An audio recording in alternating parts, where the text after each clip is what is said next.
All right, it is Tuesday night in Tooney Town, and that can only mean one thing. It is time for everyone's favorite live stream pro wrestling podcast on the internet today. It is time for Tooney Talk Wrestling. Folks, my name is Marvin, and I am the Movie Monster, and I am thrilled to welcome you guys back to another week of nonstop wrestling chatter. Chitter chatter, if it would be. We've got a good show for you guys tonight. We have another Tony Khan video, which is just the gift that keeps on giving. I hope he never stops doing these. We're going to be talking a bit about John Cena. We're going to be talking a bit about War Games. We're going to be talking a bit about blood and guts on a much lesser level. And I see some of you were talking about donating for Full Gear on the 22nd. We are not sure that we are doing that. Here's the thing. When the AEW streams were consistently making a lot of money, we were like, yeah, this is worth it. But lately it's just been way too much of like the horror and not enough of like, this is worth, like this is worth hanging out for.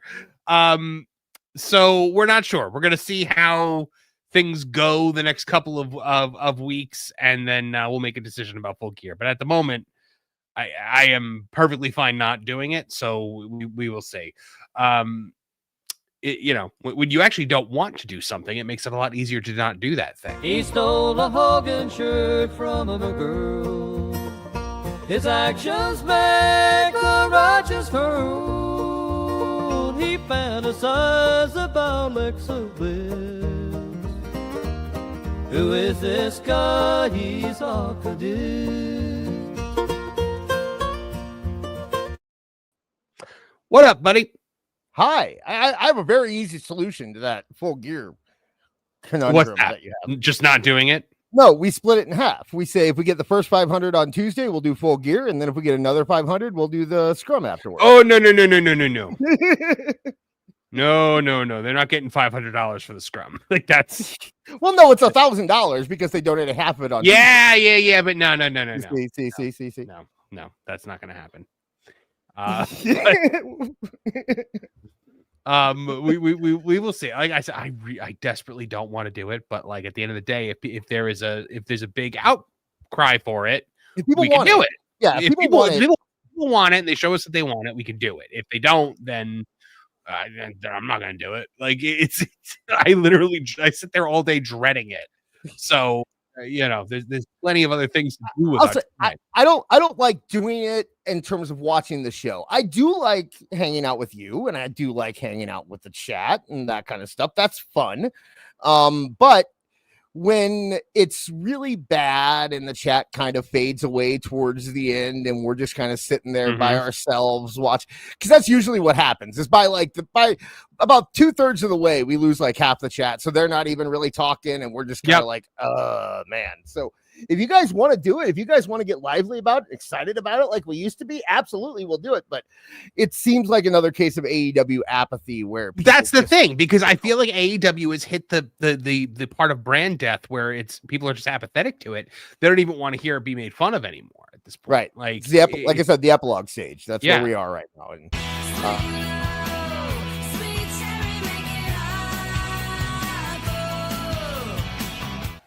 there's that Nigerian prince. Hey everybody. I think people in the chat are treating AEW like a bum on the street. They just walk past them. You just try not to get out of here. You stink. Hey, by the way, you see you have the super chat goal throughout the night. If you guys want to say like question for Tooney or something like that, I'll star them. And then if we hit it, then I'll be able to ask him during the thing. So yeah, he's temperamental. He only comes out under certain conditions. Right. So yeah. But yeah. So gosh, we have we've had so much going on the last week in the world of wrestling. We had John Cena winning the Intercontinental Championship, which I called. I said that was going to happen before he left. It's one of those bucket list things. Like I got to do it because I never did it. We got a match with him and Dominic out of it, so that was pretty cool. War Games is coming up. We had the celebration of our first ever lesbian tag team, and then the condemnation of our first ever lesbian tag team. how quickly the pitchforks come out when they don't say and do the things that the sickos want them to say and do. But you know what? I'm feeling good because I have lost 16 pounds now on the carnivore diet. Nice. And boy, did it show. You look great. Thanks, buddy. Appreciate it. No, I'm very excited about it. But you know who has lost more weight than I is our old friend Chris Jericho. Have you guys seen this? I saw it. So I'm calling it Jericho Zempic because it's clearly what he's doing. Oh, that's not even the newest picture. That's not the newest one. The one I saw. Oh, yeah, more. That looks like Chris Jericho in 1997. Yeah. If he keeps a shirt on, he looks all right, you know? Yeah, as long as you don't see his concave bird chest. If the flash is bright enough, the wrinkles won't show. Yeah, he doesn't. He looks like Squidward in the other. Not Squidward. What's the one from Futurama? Squidward? You know, what's the Futurama guy? Zoidberg? Zoidberg. He looks like Zoidberg. Poor Jericho. No, but you know what? Like it's like I don't know if he's on that Ariana Grande diet where all you do is cook chicken broth and then smell it and throw it out. And that's your dinner. But he's definitely got the concave bird chest. Oh yeah, the Kofi Kingston. He's got to get in shape for his big WWE return that's coming next year. So, which is absolutely happening, 100%. You think that's why he's getting in this shape? Yes. Why would he do it for AEW? Why would he try to lose weight for AEW? It's AEW. Who cares? Well, no, so like you think like he picked up the phone and he was like, "Hey, I'm coming home," and he's not like that. You're not. I think it's close to that. Yeah. So fatty. They make this new drug. You inject it into your stomach. I suggest you start doing it. So, okay, that is a good question though. Who do you think Chris Jericho calls in WWE when he wants to? I'm going to go on a limb and say probably Bruce Pritchard. Yep, I think the same thing. Okay. There's no way he calls Tripp. Yeah, Bruce. Because they notoriously hate each other. Yeah, I can see Michael Hayes, maybe. But yeah. Wait a second. What about Shawn Michaels? Do they not like each other? No, I think they're fine with each other. Okay, yeah. I don't think Shawn dislikes many people anymore, except for apparently bald FDR. Contract tampering and half of Twitter. He blocks everybody, apparently. He didn't block me. Shawn but does? He blocked everybody. Yeah. Oh, The Rock. Duh. Of course he calls The Rock. Yeah, The Rock. Like, The Rock still remembers who he is. They're apparently they're buddies. Like, The Rock has said stuff about Chris Jericho. I had a thought. Do you suppose Jericho can get here in time for a match with John Cena? No, his contract's not up until like January. Gotcha. So it's too little, too late. Yeah, unless Tony Khan becomes super nice all of a sudden. Do you think if Jericho was the one who said I'm leaving, do you think Tony would be like okay, or do you think he would stick to his guns even with Jericho? Well, Jericho. So they asked Tony that. See, we didn't get the last scrum, but apparently they asked Tony a question about Jericho at the last scrum, and he said that he loves Chris Jericho and he understands whatever Chris Jericho wants to do. And he can't shit on. And then he cried in his pillow. Yeah, he can't shit on Jericho because if he does that, then like that he loses every chance of getting. You know what I mean? Like he has to, at least while he's negotiating, be nice. You know what? Because I've said from the beginning, I don't want to see a Chris Jericho comeback tour. Maybe a Hall of Fame induction, but I don't even think he deserves that at this point after all the crap he's talked. But it would be delicious to see him come back and have to say Y2J and stuff like that. All the stuff that he's like bitched and moaned about for the last 5-6 years. Right. Yeah. He can't bring anything over from what he did in AEW. First order of business, Chris, you're back. Head on out there. Your opponent will meet you in the ring. All right, let's do it.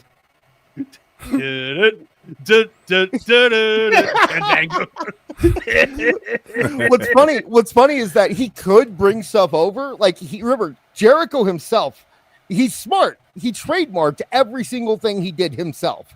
So he owns Learning Tree. Look, I can call myself Oh, wizard! That's Yeah. fucking gay. What the fuck are you talking about? That's what I'm saying. He owns all that stuff.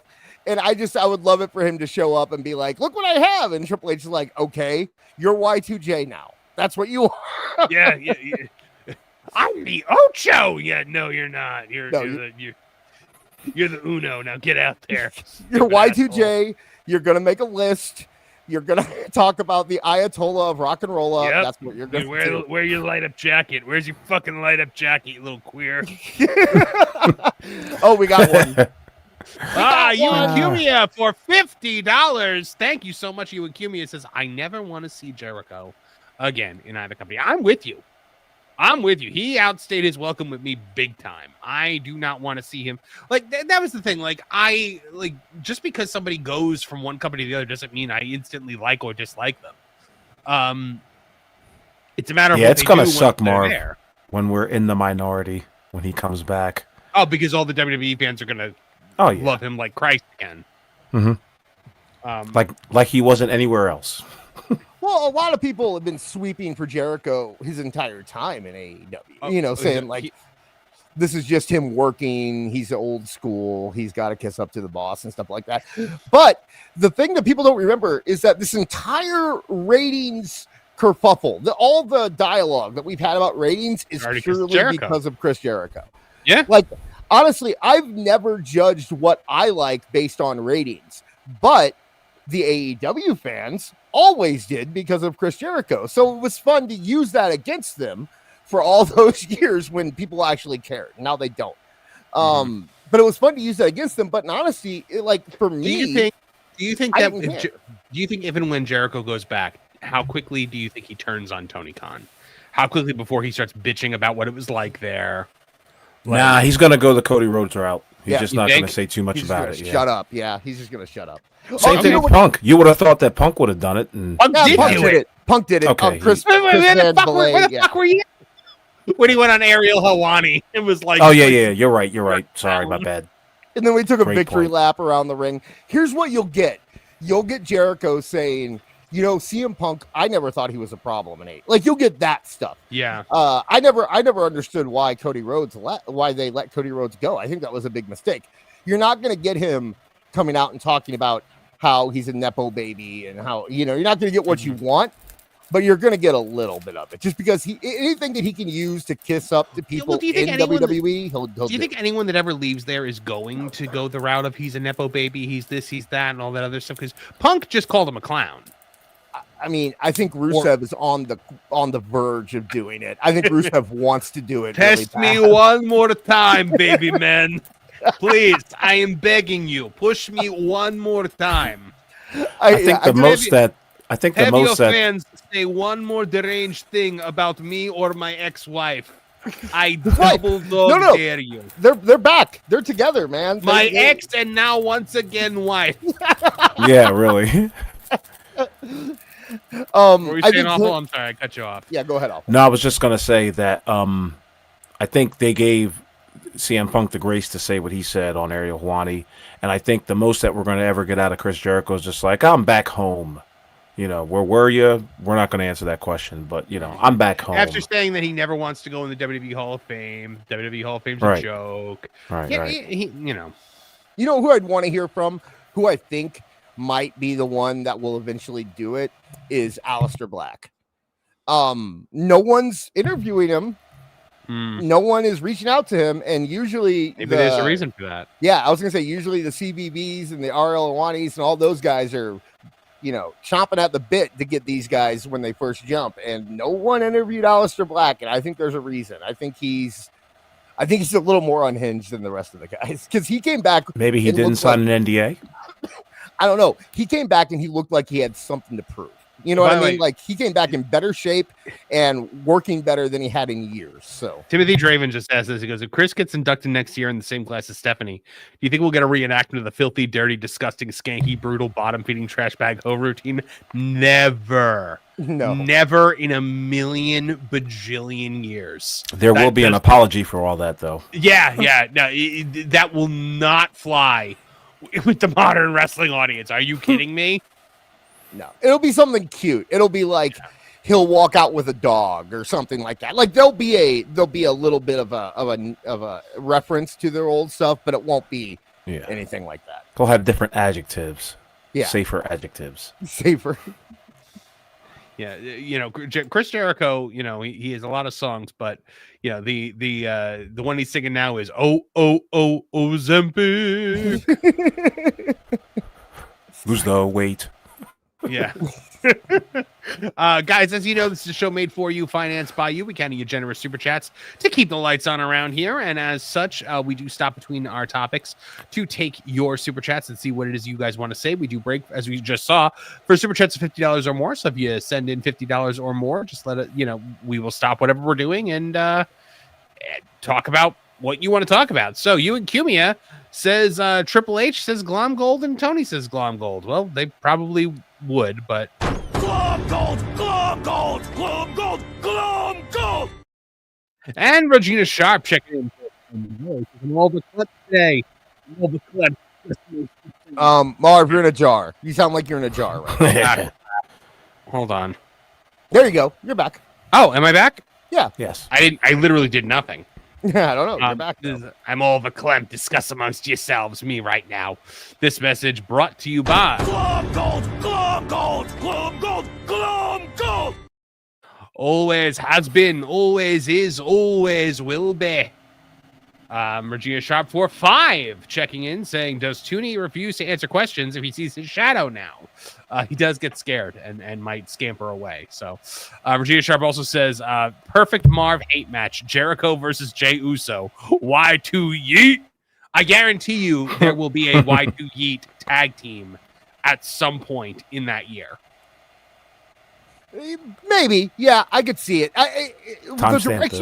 The direction they're going with Jay seems to be, I don't know though. Everything got mixed up now. So yeah, probably. Sure, why not? I don't know what I'm doing anymore. You know what? It'll be with Jimmy. it would be with Jimmy though. It wouldn't be with Jay. They'd have Jay. No Yeet. Yeah. No, well, he's back to Yeet now. So it'd be he's eating now too? Of course. Yeah, he's eating. They're both eating. They're of course eating they it are. up. So. Of course they are. Christopher Miller for $5 checking in, bringing us to $80 for the night. Says, Marv, if more follow you and not pay for AEW pay-per-views just to insult them, they might fold by January. That's true. If people stopped hate watching, I don't know what would happen to them. People already have. I think that's why we're down to under 500K, is because people have already stopped hating watching. It has been under 500K, hasn't it? Like it's been like getting way down there. Week 2, right? yeah. Yeah. And everyone, it's the big thing was that SmackDown went down below 1 million. And there was the question of like, excuse me, is it down? Is that where it's going to be? Are we under 1 million now? And then when they weren't facing the World Series and it wasn't, it was on Halloween. Yeah, it wasn't on Halloween. They went back up over 1 million. AEW wasn't against the World Series last week, and they went up. If AEW ran 20, against, if AEW ran on like Christmas Day. Like, I would not hold it against them if they did like 100,000 people on Dynamite, Like, remember last year when Raw ran a clip show on Christmas Day and Dynamite did better than it that week, and they all like the Yub Nub song? Yep. Yeah. It's a bad state for AEW when your flagship show is under 500K, and now their secondary show is under 300K regularly. Doing Rampage numbers, it's just not where they need to be. Sharp says, I don't see Neckbeard, so everyone smash that like button. Yeah, where is Neckbeard tonight? He's a busy guy. He wasn't there for DIA on Thursday either, so he's just he's got stuff going on. Yeah, he's grown past us maybe. No, I think he's I know he was busy on Thursday. I think he also mentioned recently he did mention to us that he's thinking about dropping the AEW part of his screen name because no one cares about AEW. Yeah, just be Neckbeards. So. It would be Pro Wrestling Neckbeard. Well, he said he'd drop the A. He would be Ew Neckbeards. Which I like. That's all right. I like that. I do like that. That's fun. I miss that guy. Regina Sharp for $10 says AEW, while they have a few bright spots, is just so GD bad. I'm on my censoring like it's Thursday night. 'Cause you're a Christian. It's so goddamn bad now. It's tough to watch any match longer than a few seconds without something going wrong in some way, shape, or form. Yeah, that's very true. Prode is able to do this thing where he could take the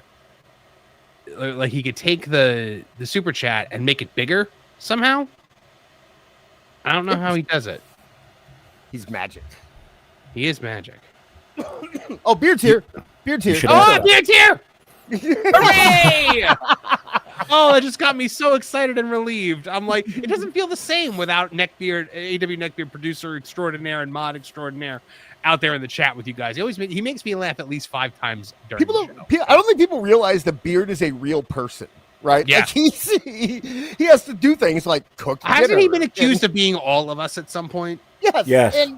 Yeah, every single one of us. People just talk about him like he's some entity that doesn't exist. Like there's a group chat and somebody was talking like somebody should tell AEW neckbeards blah blah blah blah blah, and I'm like, okay, you tell him, and I added Beard to the chat, and then everyone just ran like it was like he's Thanos or something, Yeah.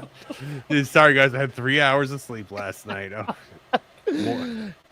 By the way, can I just say here in the Sunshine State, it is 40 degrees today. Like it's 40 degrees up here, man, in Pennsylvania. That's crazy. You live in a terrible place. I don't. I purposely moved to a place where it doesn't. Okay, Marv is in a jar again. I'm gonna show this Beard accused of being Gail Kim today. No way. Did he? Was he really? I guess. Okay, you're back, Marv. By the way, you're back. Honestly, I think it's if I keep turning away from the mic, that's what happens. Gotcha. Okay. Yeah. No, go ahead. But like other people are like, well, it's colder than that in the frozen tundras of Canada, eh? And I'm like, well, yeah, you chose to live there. I didn't. Like, it's not a surprise in Canada where it's freeze your balls off cold. It's a surprise Marv got a raw weather deal. It's a surprise in Florida when the iguanas are falling out of the trees. I hate this time of year in the Midwest because it is like today or yesterday, the high was 42 yesterday. Tomorrow, the high is 75. Like, I can't catch a break, man. You get out their winter clothes, and then suddenly you got to go back to shorts. It's like you can't. It's ridiculous. I hate it. So I'd much rather be somewhere where it's hot. Like, pick a lane, man. Seriously. In the mornings, I typically, brew some coffee at home and then just, get to work on the 2 websites that I have to manage now, pretty much. And this morning I was like, you know what? I'm going to go to Dunkin' Donuts for coffee because I had never used the heated seat and heated steering wheel in my car. And I was like, I want to use them today. And so I did. And it was really cool. So that's my story for today. Warm. That was the highlight of my day, by the way. That was the most exciting moment of my day. That and planning out Thanksgiving. This morning, I went to Hobo's, and I got Max a waffle breakfast sandwich. Hold on. Yes. Clarifying question here. Okay. Is Hobo's some form of eatery, or did you buy a sandwich for your child off of a couple of dirty hobos on the street? I mean, a little. I saw 2 hobos fighting over a bacon sandwich. And I pulled over, and I was like, hey, how much for that sandwich? And then I just stole it. Because I'm dead. Hobo's is a gas station. And you bought your child a gas station sandwich. Well, yeah, because that's not much better than buying it off of 2 dirty hobos on the street. That's what we got out here. But you know what? He prefers them over McGriddles. When we were going on vacation a few weeks ago and we were driving in town, I'm like, we can wait and have breakfast in town. We can get McGriddles. And he said no. He wanted the waffle, bacon, egg, and cheese sandwich from Hobo's. So that's what we did, man. And I got to get gas. It was great. Hobo's sandwich. Either McDonald's or gas station variety of sandwiches. Yep. And he picked the gas station. I'm not going to complain. Although, you know what? It's not like it was cheaper. It cost me $5. So whatever. A friend of mine from Canada came down one time to visit, and wanted to try boiled peanuts more than anything. And so I got her 2 big, huge tubs of boiled peanuts. And now it's all like she keeps trying to figure out how to get them in Canada. Apparently, no one in Canada has mastered the art of boiling peanuts. You don't need to boil peanuts. I think they have water in Canada, so they could just boil. I've heard. Yeah. Sorry to your Canadian friend. I apologize. Regina Sharp for $5 also says, the Thanksgiving reference reminds me, have you all seen the AEW Thanksgiving commercial? It wasn't that bad, right? Yeah, like, I didn't hate it. It's, I mean, look, like it's way better than like the one that they did that was basically the WWE Super Bowl commercial from like 1999. Right. Much better. Yeah. I was just like, really, Tony? Like, really, you're ripping this off? Yeah, like and it didn't advertise a thing. I sent it to Beard, right? Because I'm like, I thought immediately, I'm like, oh man, this is gonna be terrible. So before I even watched it, I sent it to Beard, and then I watched it, and then right as soon as I finished watching it, Beard sent me a message and was like, I kind of liked it, and I'm like, yeah, I kind of liked it too. Yeah. You guys just hate everything AEW, right? Denver Dollface for $2 says, what did I miss? Been in jail for the last 2 months. I hope you mean like Twitter jail or like YouTube jail, like not like jail. If you I kind of hope it's jail. Yeah, if you mean jail, story. then like I feel like so much cooler that we have like, you know, like a con who's like, you know, watching the show. I did 60 days in the Bing. Either you guys ever been to jail? Anybody here ever been to jail? Awful's been to jail. Of course Awful's been to jail. I mean, Awful, you've been to jail? We live in a racist society. I totally believe that he's been in jail. Yeah, that wasn't against Awful. That was against society. Right. Damn society. The man. I've never been to jail. No, behind bars, been in jail. Oh, I hope you're okay, man. Yeah, never been to jail. I've been handcuffed on the side of a road before, and I've been handcuffed in the back of a police car before, but I've never been in jail. Pay your hookers, folks. Pay your hookers. Yeah, I was a good kid. I didn't do anything. Well, no. Okay, so the time that I was handcuffed on the side of the road was because they asked us if we had weapons of mass destruction in the car. And my friend goes, oh, yeah, we got 4 in the trunk. And then the cop didn't like that we were smart. Oh, come on, man. And then the time that I was in the back of a cop car was because we picked up my friend's car and we're carrying it across a parking lot in an apartment complex. Clarifying question. Uh-huh. You picked up your friend's car and were carrying it across a parking lot. So my friend had a Volkswagen Rabbit. And there were 4 of us we were 5 of us in the car, but he went inside to talk to his girlfriend. And we were getting tired of how long we were waiting. So we thought it'd be funny to pick it up and just move the car. So we all grabbed it a corner, we picked it up, and we started carrying it across the parking lot. And then a cop came by and shined his light on. It wasn't even a cop, it was a security guard. And he shined the light on us. He goes, what are you guys doing? And I said, we're stealing it.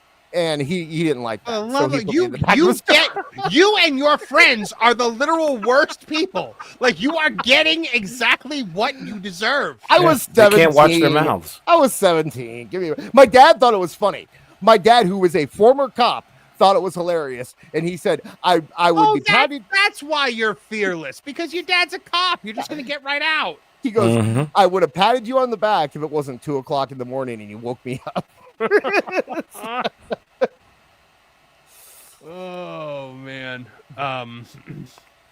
Okay, so Denver Dollface says, don't drive without registration. They put you in jail for that? Yeah, dude. Yeah. What did you fuck the cop's wife? Well, if you got something else, it's maybe he didn't show up for court, and a warrant was placed out on his ass. Yeah, we don't want details. We don't want details. Yeah, no. That's DM me. Yeah, Awful wants details. He wants the badge number. Give it to him. Yeah, it happened to me one time. I got pulled over, and the cop was like, "You don't have a registration." I said, "I just gave you my registration." He goes, "Yeah, no, it's not good." Turns out something with my insurance, the insurance company didn't communicate with the DMV, and so they canceled my registration because they thought I didn't have insurance. And then when I showed them that I had insurance the whole time, they were like, "Okay, well, we can reinstate your registration. That'll be $300, please." And I said, "What?" And so then I was like to the insurance company, like, "Are you gonna pay it?" They're like, "Well, no." In Missouri, And- we don't have to give registration. That we just have to give our insurance and our license. So, What do you put on the back of the horse then? we put a thing to catch its poop. It was mentioned in the chat too. Happy Veterans Day. Yes. To those who celebrate. Yes, from all Salute. from all of us here, thank you to all of our veterans out there in the audience. You guys are the best of us, and we appreciate all of you. So thank you very much for your service. Deserve way more than a day. Deserve way more than a day. You guys, you guys deserve a month, okay? Like if other people 100%. can get a month, you can get a month. Denver Dollface. We read that one. Regina Sharp. Just realized you and Cumia is ahead of me on that points list. There's a points list? Yeah, they rank our chatters. Oh, YouTube yeah, ranks they them, do. so. Does that mean I have to give him the title belt now for his avatar? Yes. I maybe. I don't know. Awful says yes. So, Blazing Bolts for $2 says, you know what they do to Muppets in jail, right? I don't want to find out. So, no, I am terrified of jail. You have no idea. Like, I would like. I was like the most straight arrow, like good kid you've ever seen in your life because I'm terrified of getting in trouble about anything. I was never. Go ahead. I was saying I was terrified of getting in trouble with my parents. I was terrified of getting in trouble with the law. Never drank, never smoked, never did anything. I was the most boring kid alive. Yeah, I was never afraid of jail, like going to jail. I was afraid of what my dad would do to me if I went to jail. that was always the problem. Mike Middleton for $2 Canadians, $2.79 Canadians says, "Screw you, awful. I ain't paying nobody." Yeah. Hey, and to Mike Middleton, happy Remembrance Day. I knew that. I didn't read that in the chat. I knew that because I love Canadians. That's how I knew that. All right. You and Cubia for $2 says, all I want is beer. Well, I hope you can get some, man. That's not hard. You can get that thing. That's Lady Starstruck called me a goody two shoes. I was the worst goody two shoes ever. Did you tattletale, by the way, in class? No, I never tattletaled. Okay. No, I did.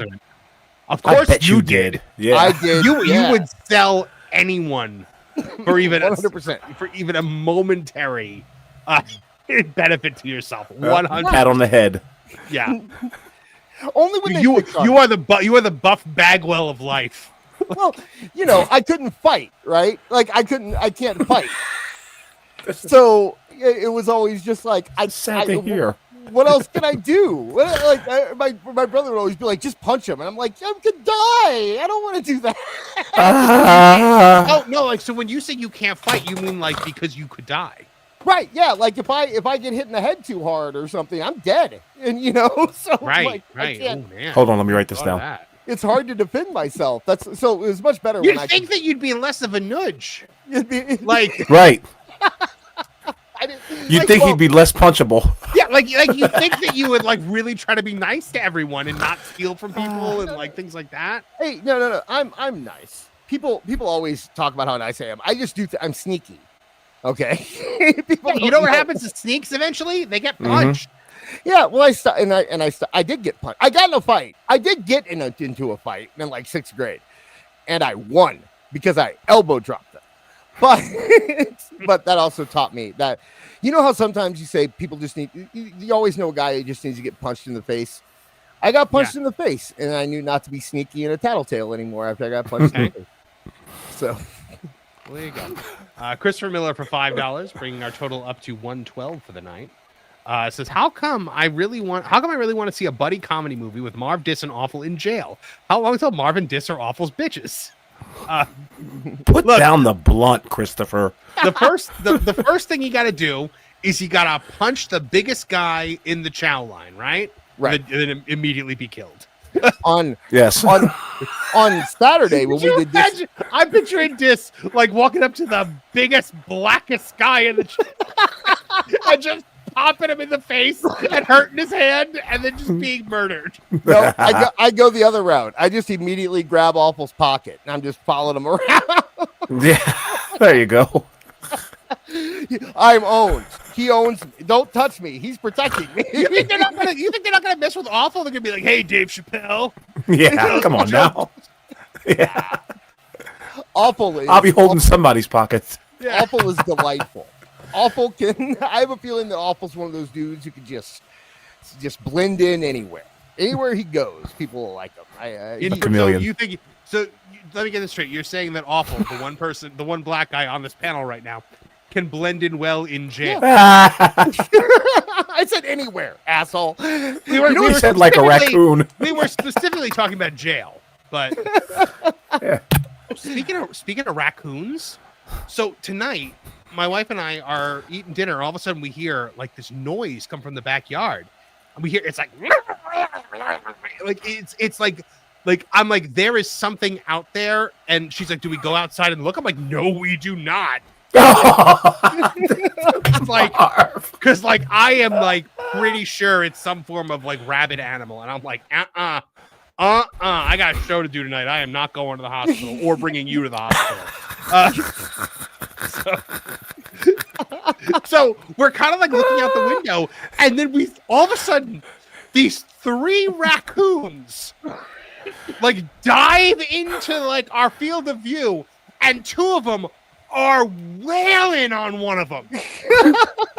Like, I mean, kicking this raccoon's ass.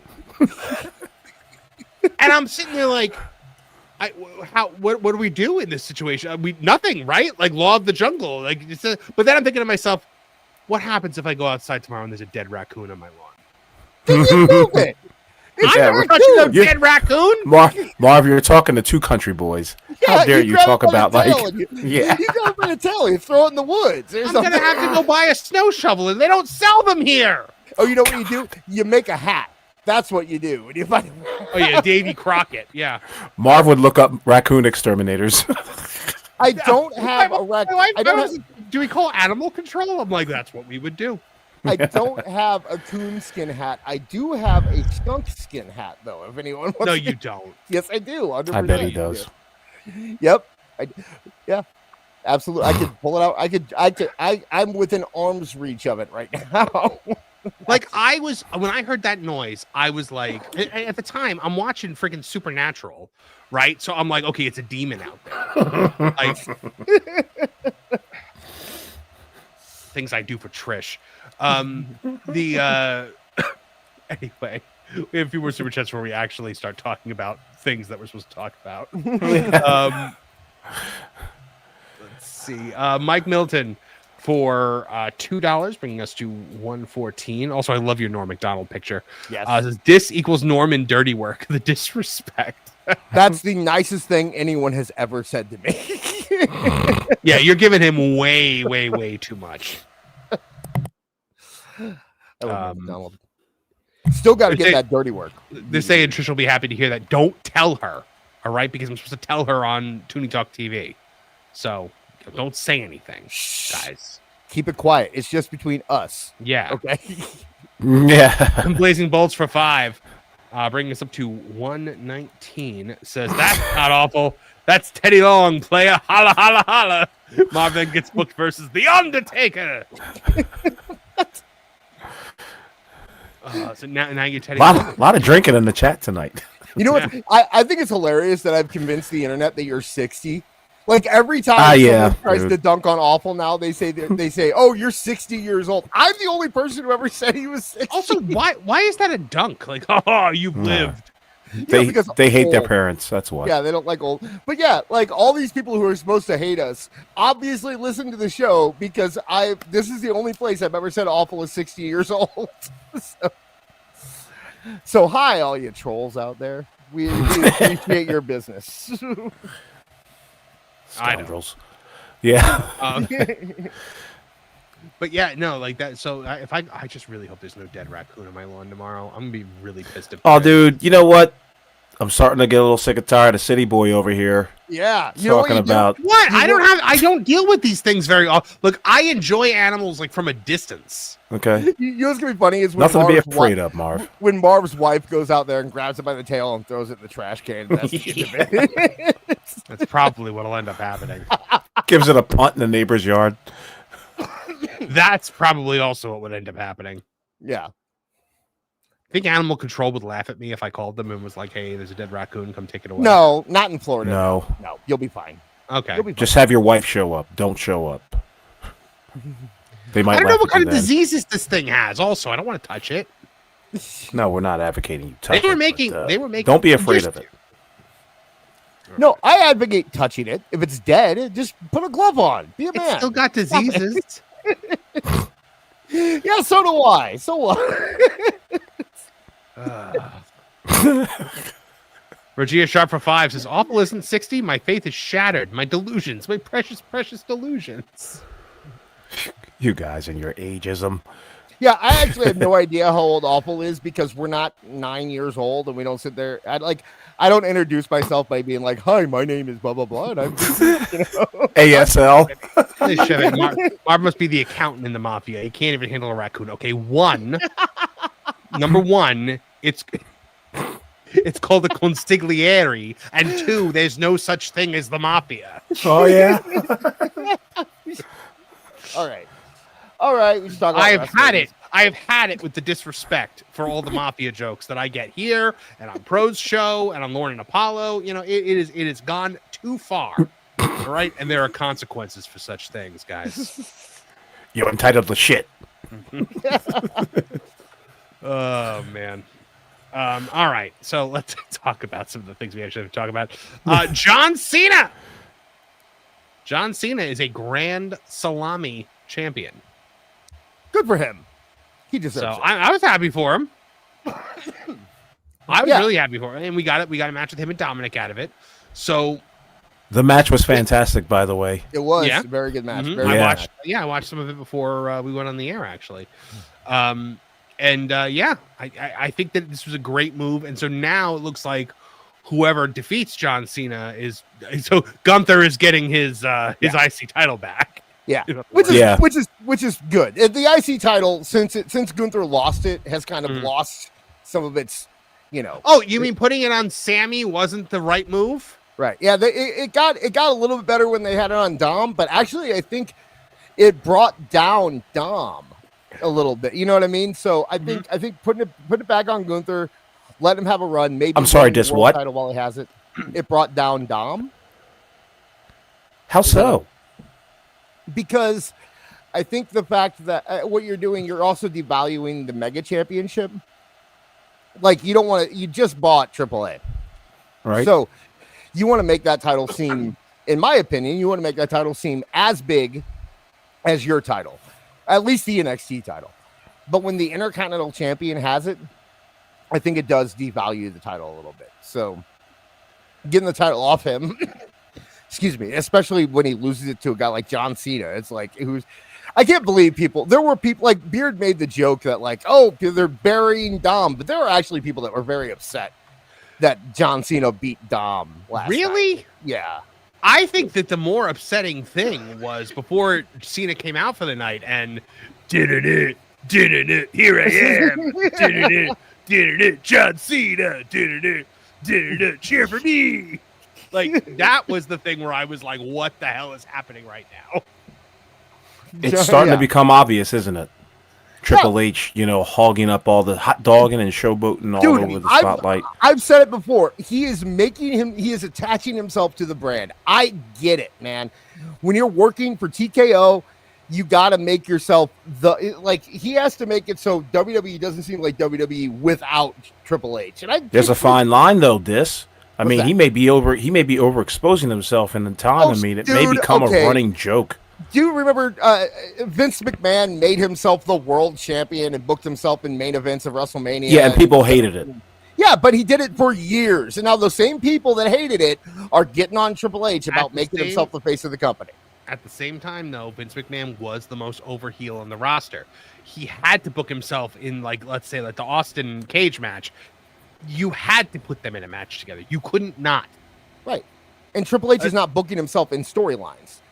So what's he doing out there? He's the announcer. He's if Triple H shows up, you know that whatever's about to happen is a big deal. He set the stage. I'm not saying it's great. I wouldn't do it personally. Well, I might do it if I hate that he can't. I hate that he can't bump. I hate that he can't do anything because, like he'd periodically have matches if he could. He would, yeah. And if I were Triple H in his position, I'd probably do the same thing. And it's just because you don't realize there is a power struggle in that company. You can tell The Rock The Rock does not want him there. And by doing this, he is attaching himself to the brand. It's what you do. There's stuff that we don't know that's going to come out. You think The Rock is still involved? I feel like The Rock has moved on. I think The Rock made. I think he gets memos. Yeah, I think The Rock made a very strong statement earlier in the year by completely derailing their biggest storyline, the one that they had planned out for the entire year, John Cena's heel turn and this whole final boss thing. And then Triple H says, "Yeah, you know what? I'm going to go lose a bunch of weight and work on Martin Scorsese movies. You guys go take care of that stuff." And so the entire year was derailed, and that was a political move by The Rock. Absolutely, it was. Do you think? Well, so here's my thing. Do you think that was a move because of that, or do you think Martin Scorsese came a knocking, and The Rock was like, "The Rock's going to go do this"? I think it's a little from both. I think the second that The Rock gets a better offer, WWE's in his rearview mirror. And it's always been the way it was. And I think The Rock wants Gewurz in charge. I think he wants to get his buddy Gewurz a cushy job as the head of creative. In but Gewurz already has a cushy job. His cushy job is rewriting all The Rock's scripts. But he can't rewrite Martin Scorsese movies. And if that's the route The Rock is going, then Gewurz needs something to do. No, but he can rewrite. Look, that's not the route The Rock is going. First of all, Smashing Machine is one of the most putrid bombs of the year. No one is putting The Rock in a serious role. How long did it take Will Smith to go back to doing the big blow 'em up movies? But Will Smith actually had success in his dramatic role. Same with Robin Williams. Yeah, after a while, people, I personally, that's not the Will Smith I like. I like the Cracking Wise and Welcome to Earth Will Smith. I'm telling you right now, the Martin Scorsese movie is going to come out, and everyone's going to talk about how fantastic The Rock was. They all talked about how fantastic he was in Smashing Machine too, and nobody cared. Yeah, but that's the thing. He wants to win an Oscar. He wants to. And when these guys get their minds put on that, I want $1 million. I don't think that's going to happen. Fine, either. But every time these guys get their sights set on that Oscar, they don't deviate until they're broke. They don't. No. That's just the way they do. It happens every time one of these guys do it. Jim Carrey did it. They all do it every time, man. And it's what's going to happen with The Rock. He's on this path now, until of course he thinks, you know what, I could probably go back to WWE and just take that over, and then he'll do that. But he still has FU monies, so right. Yeah. He's still doing all right. Like Milton's like, no one's calling Marv out on that. That's what he said. Welcome to Earth. He punched the thing in the face. Was I supposed to do it or something? Yeah, you're supposed to do it. Awful. That's okay. Are you telling me that your favorite Will Smith is not the "oh hell no" Will Smith? Like Fresh Prince Will Smith, getting jiggy with it. Yeah, like Agent J in Men in Black. Like that's the Will Smith that No, yeah, absolutely. I hated Ali. I don't want to see Muhammad Ali Will Smith. I hated Ali when I was 21 years old and that movie came out. I remember me and my brother were so excited about that movie, and we went and saw it, and the whole time we were just like, this is dog shit, right? This sucks. Wild West Will Smith. That's God. Go back Neither and watch one of you guys movie. mentioned Bad Boys Will Smith. Bad Boys Will Smith is awesome. Go back and watch that Wild West movie. It's not as bad as we thought it was. Compared to some of the crap we get now, I'd sit down and watch Wild West. There's a lot of movies that I think we judged too harshly back in the aughts. Yeah. 100%. Deep Impact is one of them. Is it? Yeah, Deep Impact was good, man. Better than Armageddon. Ryan Damon for $5 says, where is Awful Jeopardy? On Thursday. Next week, my friend. We're doing it next week? Thank you for bringing that up. Yeah. Mm-hmm. Okay, we're doing it next week. Maybe not here, but, that's up to Marv, but either way. You can do it here. I don't care. Regina Sharp for $5 says, honestly, I just assumed Awful was an African trickster spirit who was here to torment and mock us. You're half right. Why an African trickster spirit? I know, you know what I mean? She wanted to say African American. trickster spirit. Right. Denver Dollface for $2, bringing us to 136. Sammy doesn't speak for all of us commies.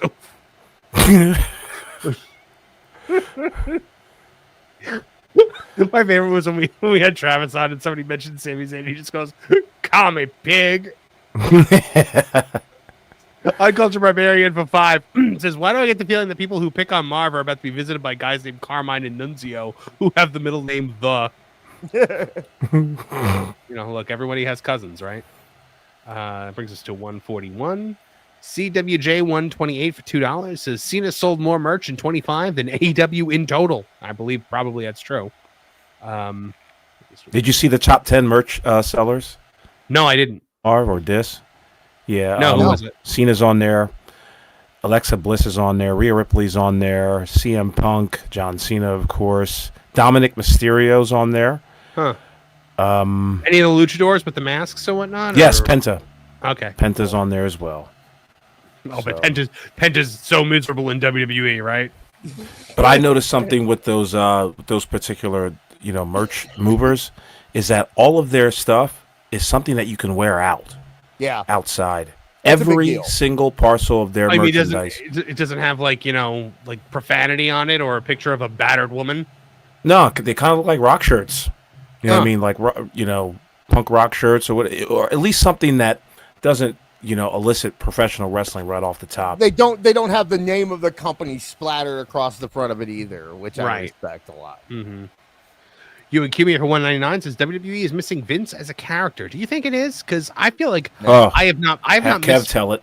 I haven't missed the Mr. McMahon character once. Okay, if we're talking about the Mr. McMahon character from like 2003, sure, but that's not what Mr. McMahon character was. We can't recreate that now. By now, he was a creepy old man who you thought was like into Austin Theory. Every time he came out the ring, he looked more and more like Montgomery Burns.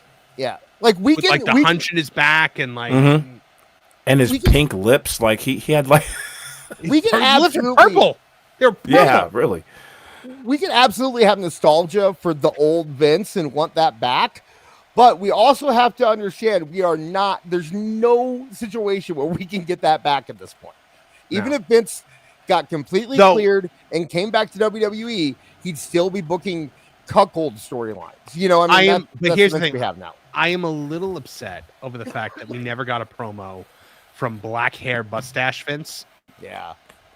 Who Kev affectionately referred to as Vincenzo McMahon. With the skunk spot in the hair? Yep. Oh, Ryan Damon has a good point.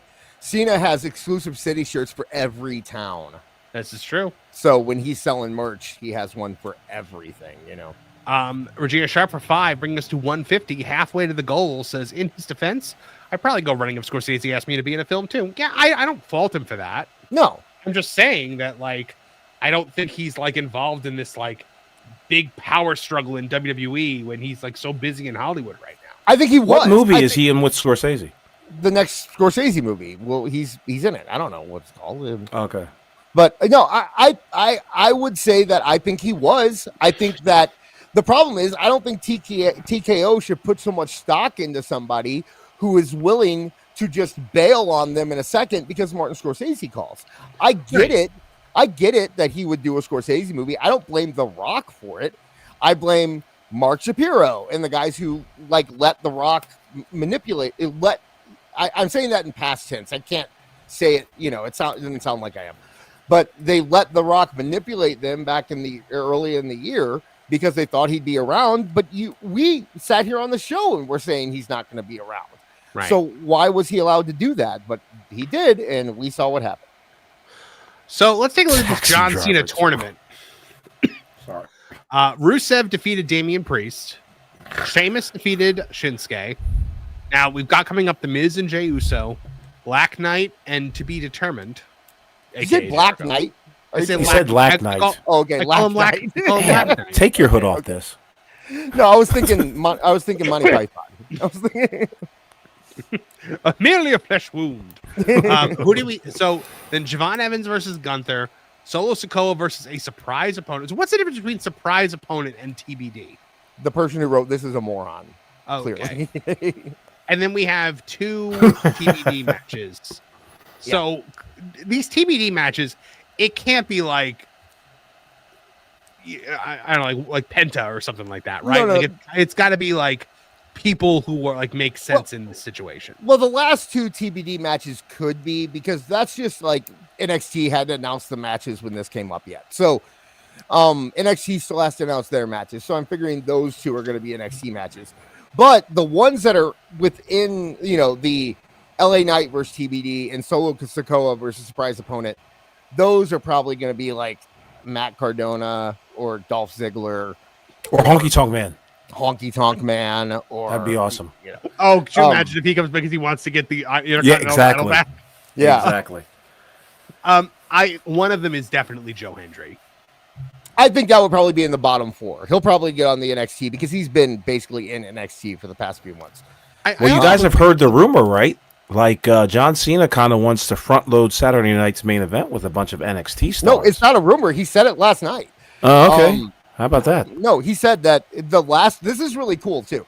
The last Saturday night's, or his last show, the Saturday night's main event, is going to be, every match besides his is going to be a main roster talent versus an NXT talent. So they're actually going to put NXT guys in every match on Saturday night's main event. I think that's great. It's a great idea. He said he wants to leave WWE in a better place than he found it, and he thinks that's the way to do it. So I love it. I think it's a fantastic idea. Yeah. So speaking of great ideas, War Games is coming up, and we have got our the teams are starting to take shape. You got CM Punk, you got Jey Uso, you've got Roman, Cody, and a 5th team member who's totally not Jimmy Uso. No way. Well, okay. So the Roman thing, I don't think is confirmed. I this is the only match graphic I found, and it's not official. I don't think Roman is confirmed. I think Roman, yeah. Okay, the chat. Oh, okay, so this is just you. No, this isn't me. This is something I found. It was the closest thing I could find. Everyone else is correct except Roman. So both teams still have a 4th and a 5th member to announce. All right, so then Team Heel, we got Braun Breaker, we got Bronson Reed, we got Logan Paul, and then we got 2 more guys. Yeah.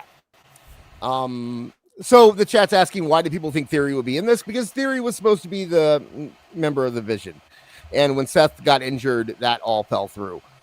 Yuck. But when you're talking about who the extra people will be, I think it's obvious to me that you're going to add Brock to the Vision team. That just makes sense. How about Kevin Owens, gentlemen? Kevin Owens isn't cleared yet. He just started doing. He just started doing training. Has Brock ever been in War Games before? I don't believe so. No. That'd be interesting. So I think Brock is a pretty easy choice for that one. In terms of, I could see Austin Theory if they want to do it. I don't know about that one. On the other, Drew McIntyre. Duh, Drew McIntyre is going to be the 4th one. Because what would be cool if they do end up using Roman though, is if Punk goes to Roman and they do the reverse of like the "you're going to owe me a favor." Yeah, that'd be cool. To set up Punk versus Roman later on, because that's got to happen at some point. I mean, the easy option is Roman and Jay. I think it's possible that Cena gets in there. I don't think it's probable, but I think it's possible. But other than that, I think Roman and Jay are probably going to be the 4th and the 5th. And on the other side, you got Orton is a possibility too. I saw you and Cumia say that, so Orton is possible. Yeah. And then on the other side, you got Brock and Drew. It just makes sense. Put all the storylines together. Okay. Well, we know the teams on the other side.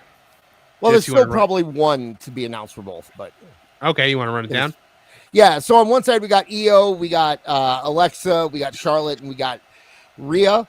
Who Charlotte and Alexa obviously just lost their tag team titles to the Kabuki Warriors. On the other side, you got the Kabuki Warriors and Lash Legend and Nia, who 2 tag teams put together. AJ Lee's coming back next week. It's already been announced. So she's just been gone? Yeah, that's what I told you. She was part-time. We said she was part-time, Oh, thank God. Oh, by the way, she's also on that top merchandise seller as well. She really? Yep. People love her, man. I told you. I don't get it. But this obviously you're gonna put AJ on one side and Becky on the other, and that's the way you put out. So Liquid Box in the chat brought something up interesting, which was, is this the worst War Games build to date? All the Hulkamaniacs versus the Dungeon of Doom. Yeah, that's the thing. It's like at least the feuds make sense. They were Lash Legend is just kind of thrown in there, but all the other feuds were already feuds going into it. And you have to remember, dude, I just went back and started researching War Games for a little side project I'm doing. First off, did you know there were 15 War Games matches in the first 2 years of War Games? 15. Weren't they touring it around? Yeah, they toured it. Yeah, they toured it. They toured it all around. So the idea that this is like something super special that we have to keep, it's silly. And how many War Games, the storyline for like every War Games from like 1991 until Hulk Hogan showed up was, okay, the two biggest enemies of Sting teamed together. So Sting has to go around and find a ragtag group of faces to team up to go against them. And we start that 3 weeks out from war. It happens every year. This is what War Games is. I don't understand, like the idea that it's like some holy ground that we have to have a year's worth of build and have to announce the match way ahead of time. That's just not the world we live in now. We are in a monthly pay-per-view cycle. This is what happens, you know? Yeah, you can't put anything on the line with these matches. Like, there's nothing at stake. And the feuds aren't even hot enough to warrant to have a cage around them. And, I mean, you could argue that they were probably trying to have Seth Punk be the anchor for the men's side, because you got Seth, you got Punk, you got Roman, you got Jay, you got all those people in there, and then Seth got injured. So it's like, again, by the way. Right? Well, yeah, he got injured again. I know the last injury was a work, but it's Seth Rollins gets injured a lot. Is my point. It might be time to start winding down if I'm him. Mm-hmm. I don't know. What do you think? Yeah, don't give him another run with the belt. At least not if you're gonna give him another run with the belt, have it be more like the modern run where he's not the workhorse. I think that's the main thing, is that Seth needs to drop the workhorse gimmick. It's been carrying him through the past couple of years, but he's over. Even if we don't like him here, he's very over with the crowd. You don't have to have him wrestle every week at every show and let him slow down a little bit. There's no problem in that.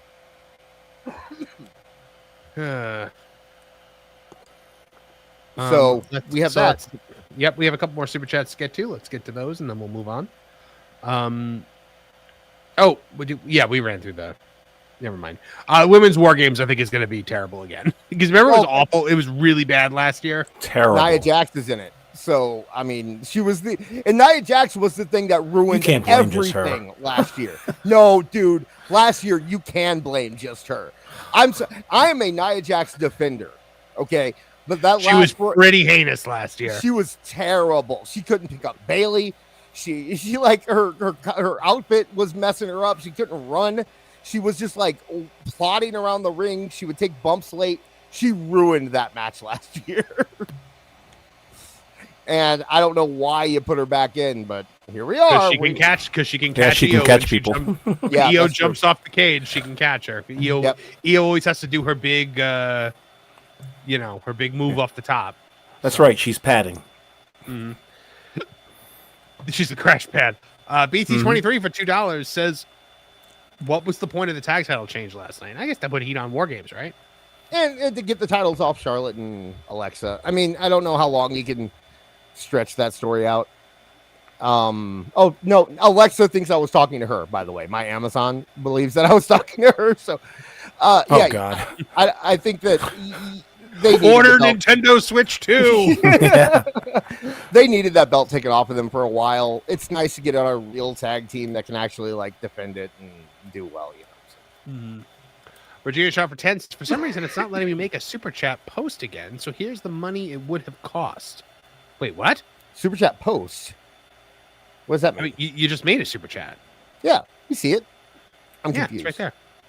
Don't super chat us again to tell us what you mean, but tell us in the chat and I'll start it. So, or if you wanted to super chat us. I mean, if you want to, I just don't want to be like, you're gonna have to super chat again to correct that. We don't know what you're talking about. Give us more money.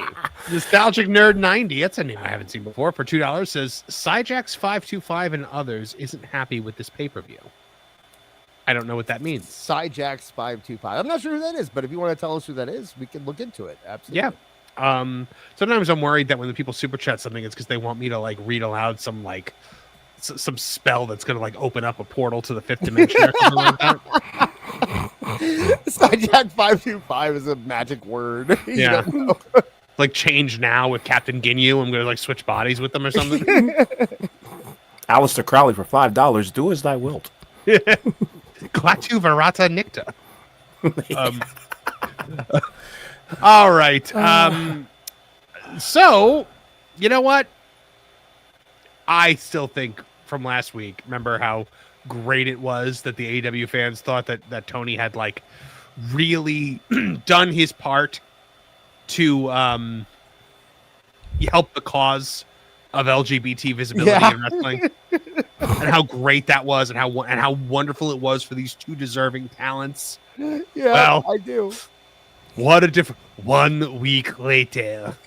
They're all like, these bitches need to die. Like, so let's take a look at what happened. So let me set it up. I just need to set it up.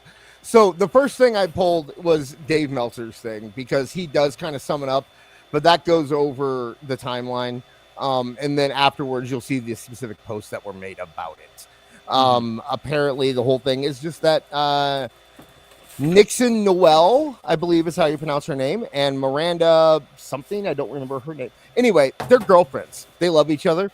One of them is Tegan Knox. In a gay way. Yeah, and they decided that they didn't need to work for a 3-minute match. Like, they came in, they're not under contract. They're not, yes, that's the thing. They are not under contract, and they lost their first match, and they came back, and they were about to lose again, and they decided that they didn't want to do that. Right, and Tegan Knox is retiring next year. She said plenty of times, I'm just doing this for fun, guys. No big deal. And her girlfriend, Miranda, had already been attacked by AEW fans because she voted for Trump. So they were already on her case. So they really didn't have any incentive to want the MAGA to work lesbian. for AEW. Yeah, so they didn't really have any incentive to want to be in AEW. Tegan doesn't need it. Carpet I'm MAGA. sure she seems like she has something planned for when she retires. And let's be honest, guys. These ladies could open up a subscription service tomorrow and make 5 times the amount of money they'd make in AEW. So they probably just don't care at this point, right? Like, right. If you don't want the job, I don't understand why you everyone acts like it's some big they should be lucky to have the opportunity to lose on TV in 5 minutes in front of 300,000 people. Well, so here's you see how many wrestlers have put out, like, oh, I jobbed in 2 minutes on, a WWE dark match or an AEW match, and look where I am now. It's just like, tweeting. Yeah, exactly. Right. So my favorite thing was, so Beard, of course, has to always point out the hypocrisy, which is one of the reasons why I love him so much. And he was like, the people that are condemning these two right now are the same ones that celebrated Mercedes walking out of WWE for the same reason, because she didn't want to lose. And they were like, well, that's different. Mercedes was a contracted wrestler. And I'm like, but you get how that's worse, right? Yeah, that's worse. Absolutely. Like, they're trying to say it's better because she was a contracted wrestler and they weren't contracted. Like, you can walk away if you're not contracted. Like, that's basically just like, hey, I tried out this new gig. I don't like it. I'm not going to do it. It's like you went to work at McDonald's for one day, decided it was crap, and then no-showed your second shift. Is it the best thing that you could have done? No, it's not. It's not the professional thing to do. But at the end of the day, you walked away from McDonald's. Is it even that, or is it they brought you into McDonald's, they showed you around the kitchen, they let you make a burger, and they said, hey, if you want the gig, come back next week, and you showed up and you're like, you never clocked in. You never clocked in. They were never hired. They didn't have a contract. They were just Mercedes was a champion. Yeah.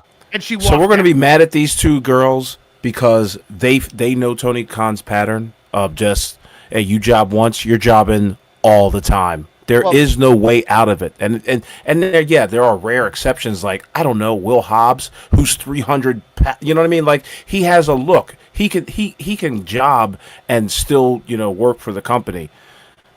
These ladies, they're jobbing once, they're jobbing twice. Next thing you know, they're in catering, and you never hear from them again. Right, because this was absolutely a deal where they thought they could bring them in and virtue signal with them and make a big deal about the fact they were lesbians. And then once they found out that the one girl likes Andrew Tate, they said, "Oh, well, whoa, we can't do this. This Well, what do you know? work. This? What? That was the whole thing. Is that she followed Andrew Tate on Twitter. That was God. Yeah. But let's watch it. So it's a video. The first thing is Dave Meltzer thing, and the rest of them are tweets. So we'll pause it when the tweets come up. Okay, here we go. And Nix and Newell were scheduled to have a match on the show. Newell and with Anna Jay and Ty Mello showed up at the building and decided, we don't want to do a short match. And they left. Yeah, I do not expect these two to be booked in AEW. I mean, who knows? There's the level of detail and insight that you can only get by paying Dave Meltzer money. They walked out, and I don't expect AEW to book them again. No crap. I will put this out too. Apparently, when they said we don't really think we need to work 3 minutes, like we'd rather go to the bar, they were apparently told, okay, yeah, that works. We agree. You don't need to do that. So they were told if you. Of course they were. You think you think Captain Wussface is going to actually be like, no, do as I say, do as I command. No, he's going to go, yeah, of course, yeah, whatever you think is best. And the second they were out the door, he's going to be like, these bitches are fired. Yep. That's exactly what happened, actually. So here we go. But so on their Twitch stream, they said, we decided collectively as a partnership, a couple as wrestlers independently, that 3 minutes isn't going to benefit no one in this match. And then Newell said repeatedly, is that how they talk? I don't 3 know. minutes isn't going to benefit no one in this I mean, match. maybe. They were just on a Twitch stream talking. Like, I don't know. Right. Gen Z wrestlers, come on now. Yeah. Do you that there expect was, anything quote, more? no bad blood on either side. See, they I thought can they tell were you fine. that's not true. Oh, I can tell you. Let me tell you something. I heard from a lot of people. And what was amazing was I was hearing from people as the show was going on. So people weren't even waiting until the show was over. And that's how prissy theater kids work. Yeah, Mole posted. They brother you to the face, and then the second you're out the door. So Mole posted what? Mole posted that he said they were under the impression that it would be okay. This is not them lying. This is not them making excuses. They were under the impression that it wouldn't be a big deal. That's what they thought. That's real. So. I mean, maybe Tooney told him there was no hard feelings, but I can tell you one thing. There was hard feelings is the wrong word. Bad blood, I don't know how you would term it, but there were so many people that were like, what a stupid thing to do. That's the one thing I heard over and over. What a stupid thing to do. They all called Brian Alvarez, and I was just like, that thing with those two broads? What a stupid thing to do. Well, so AEW knows that this story is going to spread like wildfire. So what do? They mobilize the press corps. Mm-hmm. They mobilize the minister of propaganda here to come and his little buddy to come out here and say what needs to be said.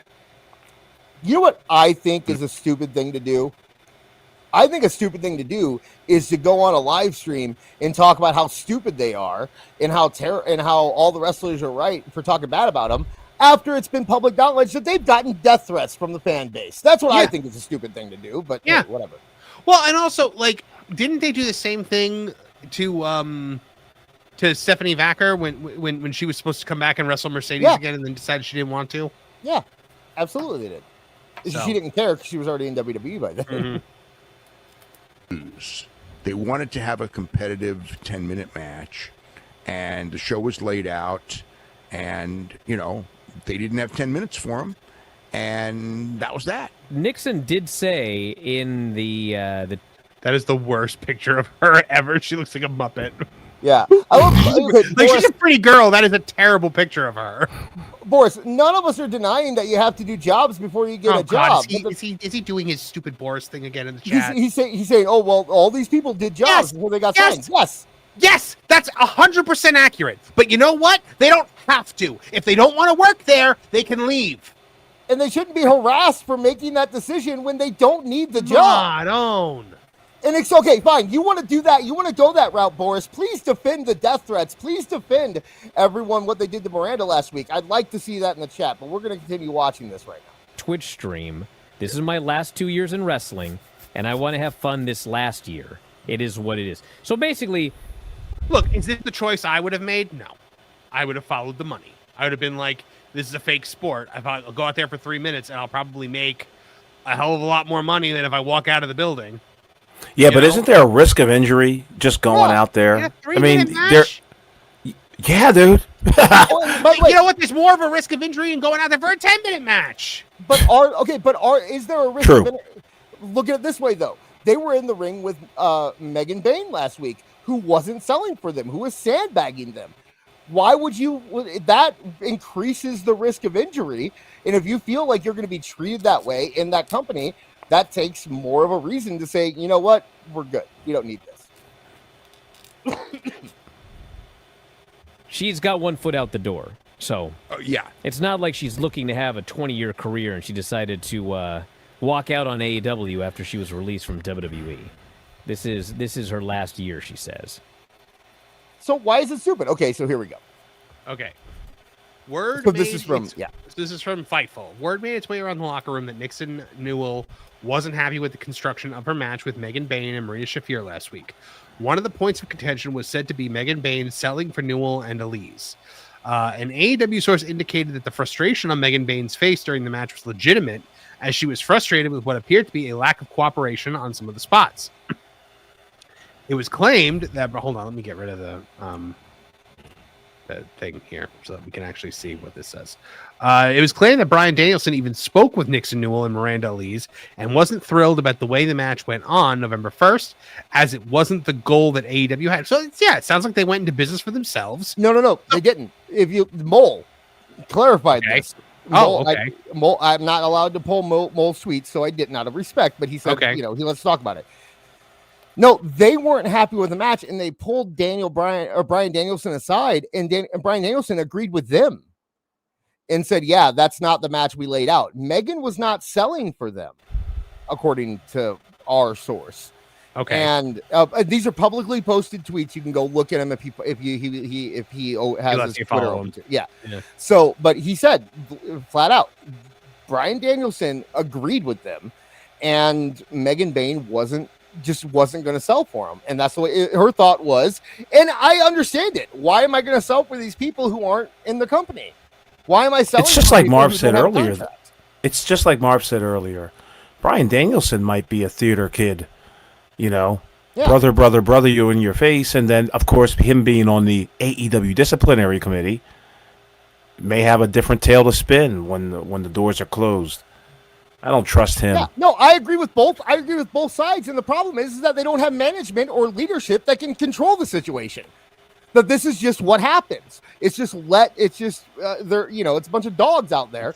So this here is the girl who took her spot. This was the first thing that was tweeted. Willow Nightingale? No, the other one, Maya World. She was one of the girls that took the spot in the match. And Willow Nightingale during the show pushed this out, and this was the first reference to anything that happened was this little thing here. So okay.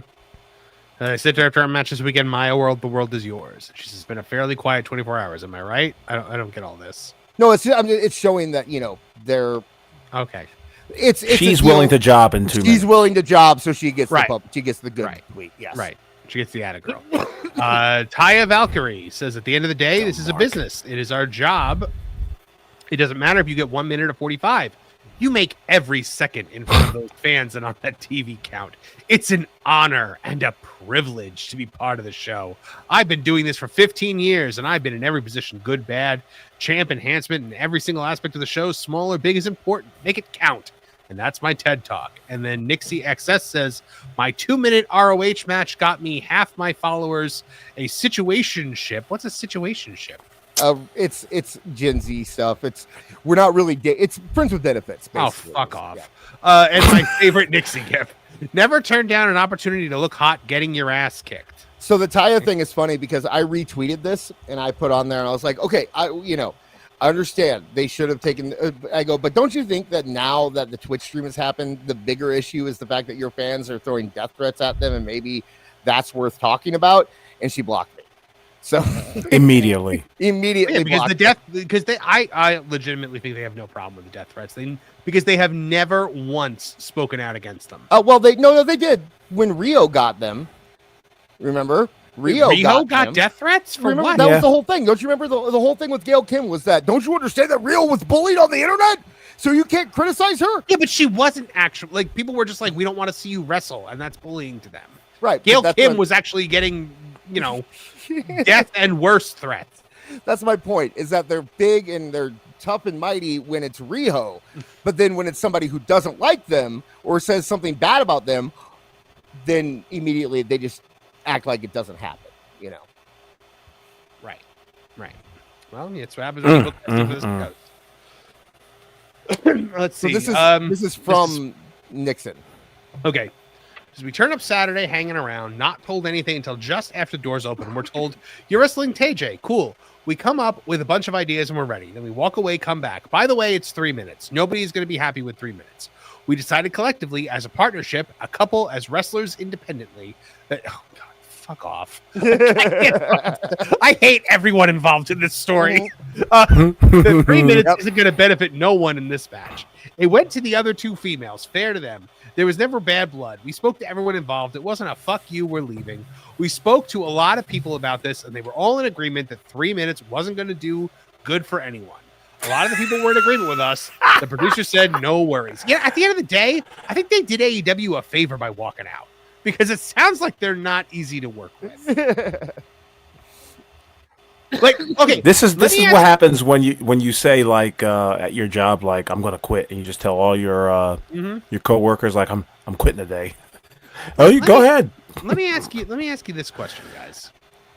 How much of this do you think was, well, they just made a big deal of us being the first lesbian tag team, so they ain't gonna do shit. We can do whatever we want. They got big time. I know. I think this was more of, we were going to be the first lesbian tag team. We've seen how the fan base is actually going to react to us because they immediately started pulling up the old Trump stuff, and they said, you know what, this isn't worth it. We're going to get there. They're going to talk about us for 5 minutes, and then the fans are going to turn on us, and they're going to hate us, and we're going to have to deal with all that. It's just not worth it. Right. You really? I think it's because they didn't want 3 minutes. All right, what's this? This is from Miranda. All right. He posted this on Instagram. You want to read it? Sure. The moment you start standing up for yourself, everything shifts. Suddenly you're the problem. Not because you've changed, but because you're no longer letting them take advantage of you. They'll paint you as the villain, but that's okay because you're finally choosing yourself.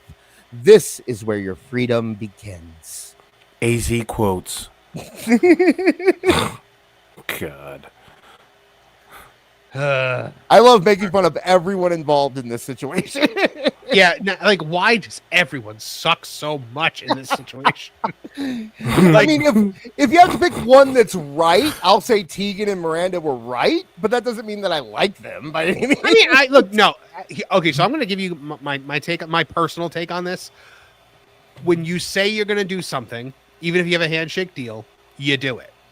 Like unless there's a valid reason, not like, oh, this isn't what I thought it was, I'm going to back out. No, you do it. Like whether it's, But if you go up to the person and say, hey, is it cool if we don't do this? We got, and they're like, yeah, no, you're fine, dude. It's not a big deal. Like if someone's like, hey, can you help me move? And then the day of, I'm like, you've got like 5 people helping. Do you really need me? And they go, nah, you're fine. Go home. I'm like, all right, cool. And I bail, right? Is that my problem or is that? I don't think that's what this is, though. That's kind of what it is. What is it? Why isn't it that? Why isn't it that? Look, I don't think. Look, at the end of the day, they did not have a contract. They weren't bound to, obey Il Duce, Tony Khan. They could walk out if they want to walk out, and they did. I'm just saying it's not you're only filling in 3 minutes. I mean, goddamn, it's not like they gave them 25 minutes and then they walked out. At the end of the day, if I said, "Hey, I'm going to do this match," and they're like, "By the way, it's 3 minutes," and I'm mad about that, I'm still going to go out there. I'm going to do the 3 minutes. I'm going to take my money, and then I'm not going to answer the phone when you call, or I'm going to call you the next morning and be like, "Hey, this is not for me." Okay, I think they got prepaid. No, I just think that if it's that big of a deal, then be a man and stand up and say, no, we really need you to work these 3 minutes. We really need it. And then if they proceed to say, no, I'm not doing it, then you're, the fact that they got brothered and got hugs and whatever from it, and then the second they were out the door, they were all like, these bitches. Like that is the stupidest. Again, no one in this situation handles themselves correctly. No. Yep. Not one person. Especially not what we're about to see. Yeah, especially not the situationship, bitch. Situationship. Fuck. Why don't you just say fuck buddy? It got me a really great fuck buddy. Like situationship. It's not classy to say that. Situationship is classy? That's what they think it is. All right. Oh, here we go. Sean Ross Sapp says Nixon Newell says on her Twitch stream that she got at least 3 death threats this weekend over the AEW situation. If you're doing this, reevaluate your life and approach. Very well said by Sean Ross Sapp. Mm-hmm. Mandy Leone, who is this? She is a former Ring of Honor wrestler who had issues with them in the past. Okay. Some of the same girls ganging up on them on here, the same girls that have absolutely 0%, have absolutely 100% complained about their times, opponents, stories, etc. too. It's gross. Stop. Not your monkey, not your circus. However, it was handled. Focus on yourself. Ick. Well, yeah, that doesn't happen when the call goes out. Right. When we must defend Tooney call goes out. And from what we heard, the call went out. And here he comes. When you get an opportunity to perform on television, you say yes. You do exactly what the company wants with a great attitude. Otherwise, good luck in your future endeavors. You Captain Company himself right there. Well, they call him the Natural. Again, post-death threats. He's posted this. Yep. I will also say that Dustin has clearly done whatever any booker has ever asked him to do. Oh, absolutely. He's never. Yeah. We're gonna call you Slevin. You're gonna fly to the ring. Dustin will do exactly what you say, except he'll do it on 15 pounds of coke when he. Not anymore, to be fair. Not anymore. Joke about Dustin being on drugs. Not anymore. He'll admit it. Yes. But man, so this is post-death. So they're egging on the death because must defend Tooney is more important than must stop people from issuing death threats to 2 girls. Yes. That's all I'm saying is that why can't they just denounce say like, hey, yeah, we don't agree with what these girls did, but come on, guys. Why are you really going to do death? Like, why can't they just say not to do death threats? Why is that so hard? They would have been better off not even making mention of this shit. To be honest with you, Tony doesn't want to upset his fans. It's that honestly, every fan is so important. At a certain point in time, when you are not pushing back against the behavior, whether it is or is not, it appears to be a acceptance of the behavior. Does that make sense? Yeah, exactly. That's what I'm saying. If you don't do anything, and this is a common issue that every single woman, it only happens to women who have spoken out against AEW. It's happened to them. It happened to Hogan. It happened to Swole. It happened to LaFista. It happened to Kylie Ray. It happened to Gail Kim. It happened to Sarah Stock. It's happening to Tegan. Every single one of them get this. And we can't say anything we just act like it doesn't happen. And I'm glad that Sean Ross Sapp finally reported it. Obviously, he's gone to where it's like, I can't take this anymore. And he's reporting it now. Because for a while, the journalists weren't even talking about it. You saw Meltzer completely skip over the issue, despite the fact that it had already happened by then. It is an issue. There are crazy people working that are fans of that company, and all you have to Clearly, do, one of them was keeping people in a dungeon. right? All you have to do. There was another one that was arrested for kid stuff this week. It's like all you have to do. Oh, was he in a is picture say, with Tony Khan? No. But he was wearing an AEW jacket when he got arrested. Of course. They all. You ever notice that like they all wear their AEW jacket everywhere, like to commit their crimes too? Yep. Yeah. Because like it's like they have to wear it like a uniform. Yeah, but all you have to do is come out and say, you know what, guys, we don't do this, okay? Stop it, and then they're completely cleared and everything's fine. But they won't even do that. No, they just let it happen, and it's disgusting. Regina Sharp says, just refused to take a post about Logan Paul CM Punk, but it takes it right in the chat. Okay, cool, no problem. CWJ for $5, bringing us to 169. Nice. It says 2 years ago, I attended a Raw and saw a Tegan Knox match. The crowd was completely dead and did not care. She did not connect in WWE, nor will she in AEW. I mean, probably. Sounds like it. That's why she's retiring next year. Retiring. Yeah, look, when you are that young, you are not retiring. You are quitting. Right. Like, can we normalize like I'm quitting? Like when I stopped playing Little League when I was in like second grade, I wasn't like I am retired from baseball. I am retired from baseball. I was like, no, I quit. Like you hung up your Wilson glove. Yeah, I left my cleats on the mound. Like on the bigger and brighter things. Time for the next chapter. Yeah. Like, get a little house by the lake, Yeah. I wanted from the first second that my father put a baseball bat in my hand, I wanted to quit baseball. I hated it. Like I have never hated anything that I've ever been forced to do in my life. And so he said to me the last year that I played, because I was forced to play. It was shut up. It was it was like, okay, well, you stick it out for one more season, and then if you do that one more season, you can quit if you still don't discover your love for the sport. And so it's the last game, right? And it's like, bottom of the ninth, and I hit the game running RBI. And like the game ends, we win because of me. And like I go. My dad's the coach, right? So I go. Oh, there it is. My father will like always tell the story. He goes. I thought to myself, oh my God, it finally happened. My son had that moment where he now loves baseball, and he comes running up to me with this big smile on his face, and I see it in his face that he's finally developed a love for the sport, and looks me in the face and goes, I quit. That's worse than anything I've ever done, Mar. What, quitting baseball? You broke your dad's heart. Killed him. Right. Killed him. He had the reason why I was allowed to quit at that point is because he had another son at that point who was Jose Canseco. It was just like my brother came along. My brother was like, I like this, and I was like, good, go like it. When my kid told me he wanted to quit soccer, I was like, thank God. Well, soccer's expensive. And yeah. Oh man, is soccer expensive?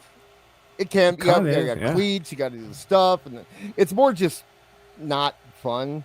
And I don't know, dude. It's one of those things where it's like everyone's really good at it until they have to win, and then no one's good at it anymore. You know what I mean? Like they level up. Except for like the exchange student from Uruguay. Exactly. Tackling everyone. You get to the point where it's like, okay, if you want to keep doing this, you have to actually try. And at that point, it's just like, no. I know my kid. I'm not. It's a lot of money for something that would not have been worth it. So right. Regina Sharp for 10. I can honestly see Tooney making the mistake of saying, well, if you don't want to do the booking, you could just go home, and then wondering later where the hell they went. That's exactly probably what happened. The Christopher Miller for $5.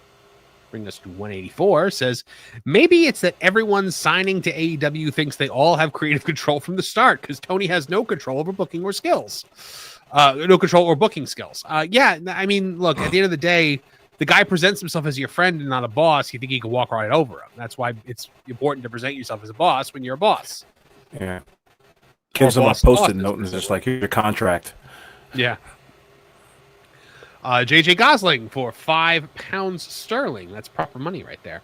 War Games is always 4-on-4. Has Cena been in one? Will they risk him getting injured? Hi, by the way. Hi, JJ Gosling. Also, that is not correct. War Games was always 5-on-5.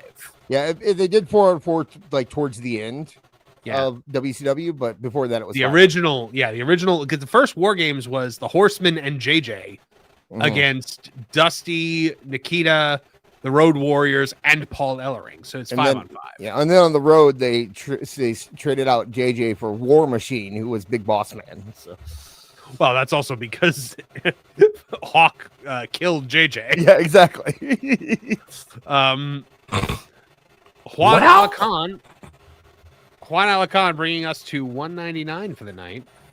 Says, my thing is Nixon Newell was literally complaining about not getting bookings a few months ago. Then this situation happens. Not a good look. Oh, yeah, that's definitely. Yeah, absolutely. Yeah.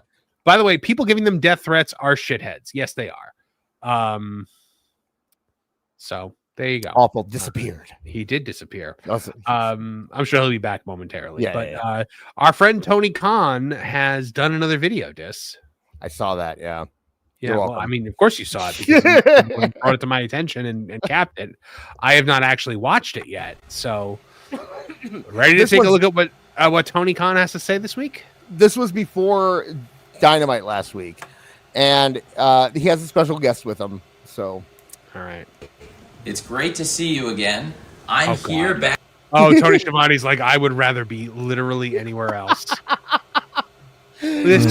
That weirdo smile that he always has on his face when he does these things, like, yep, it's not even a smile. Like he's clearly frowning. Oh, Schiavone is. Yeah, no, I meant Tony Khan's weird. Oh, okay, yeah. All right, so what are we gonna ding the bell on for this one? Wednesday Night Dynamite.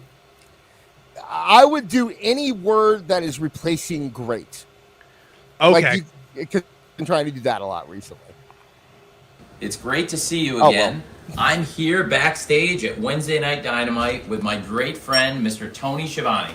Tony. What an exciting show it's going to be. We had a very exciting conclusion to last week's Fright Night Dynamite, Tony. And we're about to get kicked You're not even off looking at minutes him. From now. What the fuck is the matter with this? Look, we caught him mid his first blink of the video. Yeah, by the way, he said exciting instead of great 2 times already. So. Yeah. Do you not hear the bell? I'm dinging it. Oh, okay. Yeah. Look how wide his eyes are. My God. Compared to Tony Schiavone, who looks like he just woke up. Oh, Tony Schiavone looks like he's going to sleep. I think me and Tony Khan have the same glasses, except I'm sure he paid $500 more for his than I did. Yeah, the designer, I'm sure. Hi, Tony. And we're about to get kicking off minutes from now on TBS, the Superstation, and on HBO Max with Wednesday Night Dynamite. It's our final Dynamite before next week's Blood and Guts show. Earlier, I made an announcement that was, frankly, bittersweet announcement about the Blood and Guts match and having to make a change to the lineup. And what change did he make to the lineup? One of the girls got injured. Yeah, it was okay. Tony, by the way, Schiavone's like, why am I here? Yeah, why are you here? What is the point of Tony Schiavone's presence here? So Tony can be like, look, I have friends? I think it's because Tony Khan believes that he does a better job at whatever this is than Tony Schiavone, who's been doing this, whatever this is, forever. I think this is a shield. I think it's people could be like, my God, Tony sucked in that video. And then Tony Khan could be like, yeah, Schiavone. What the hell?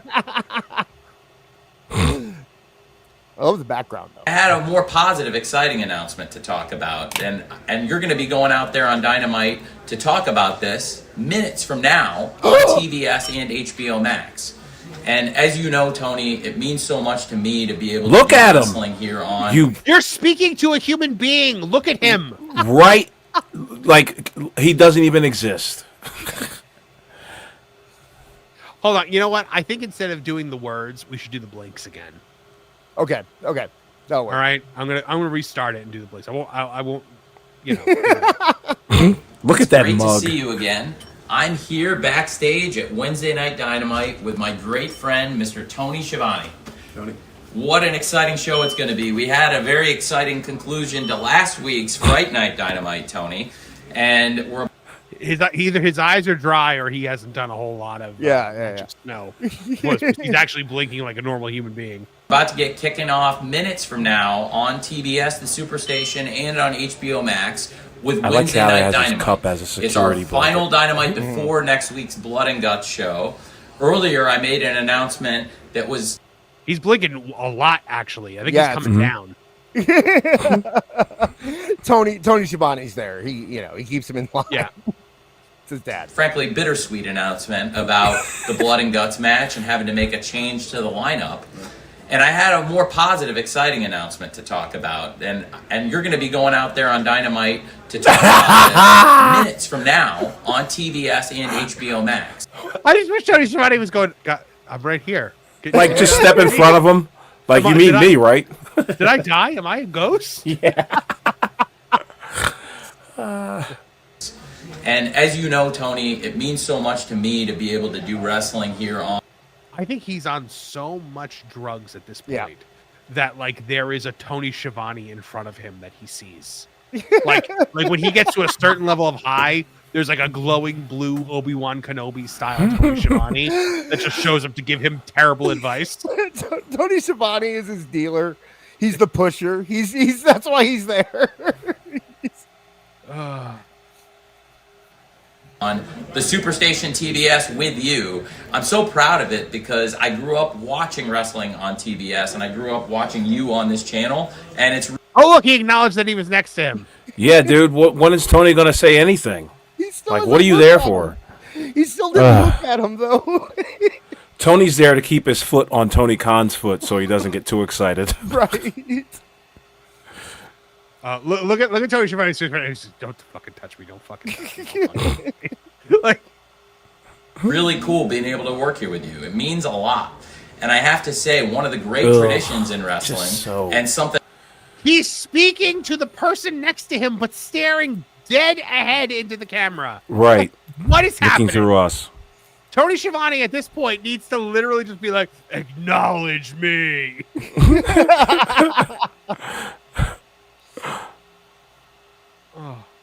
I'm really something I've missed seeing on TV, Oh, Tony, he so badly is wants the to cut it right national now. championship. Oh, the this is national good. championship. Is he announcing a new belt? Certainly is.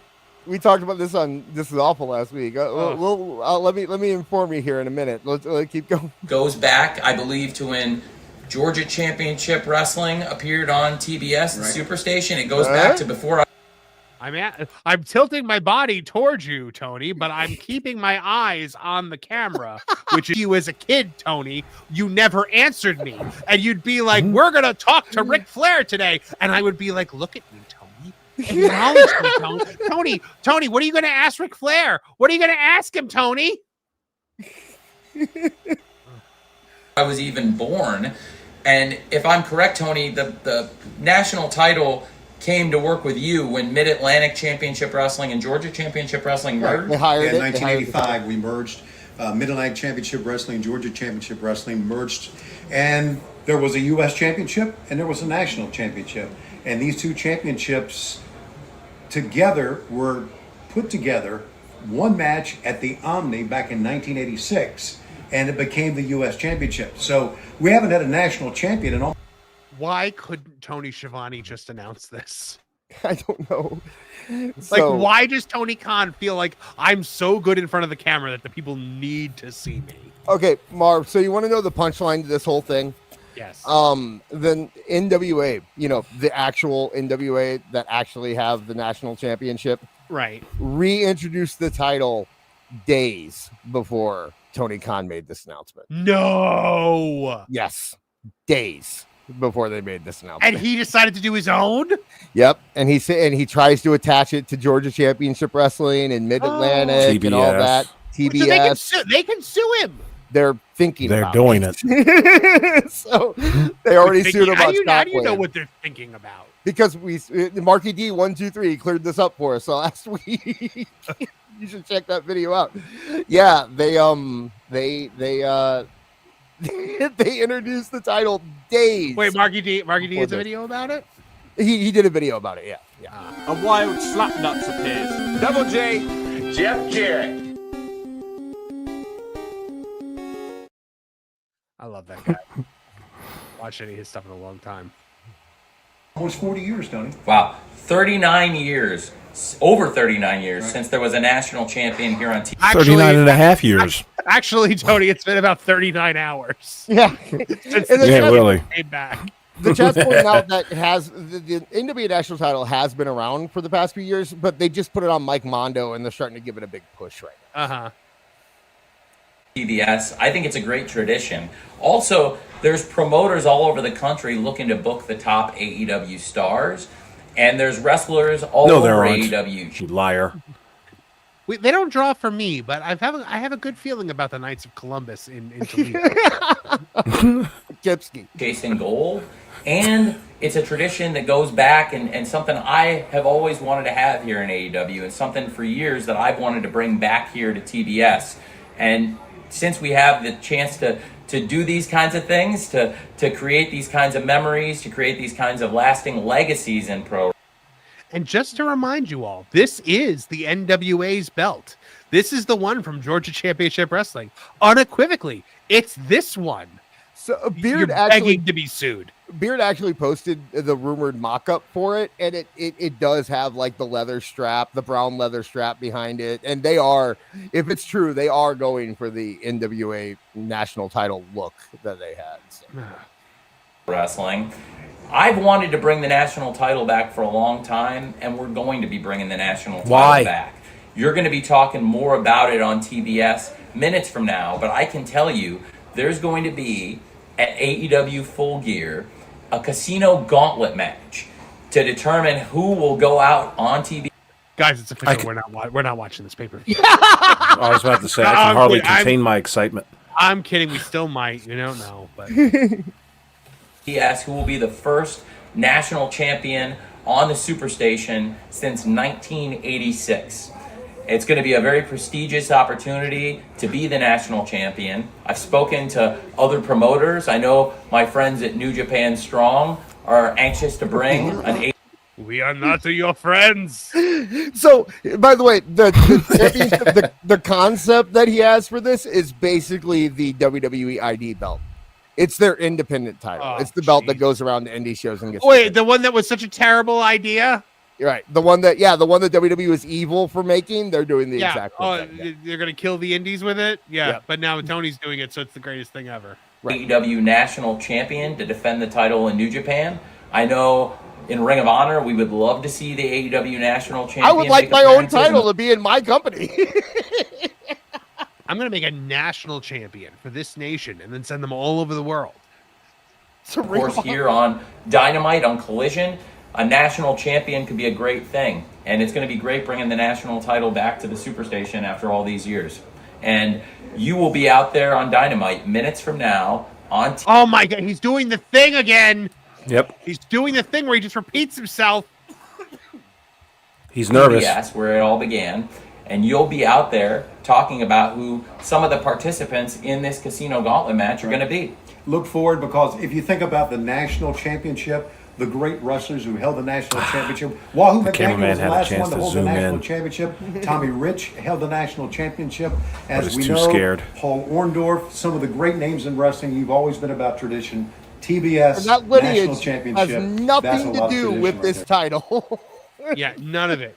That lineage can be traced to Mike Mondo and the NWA right now.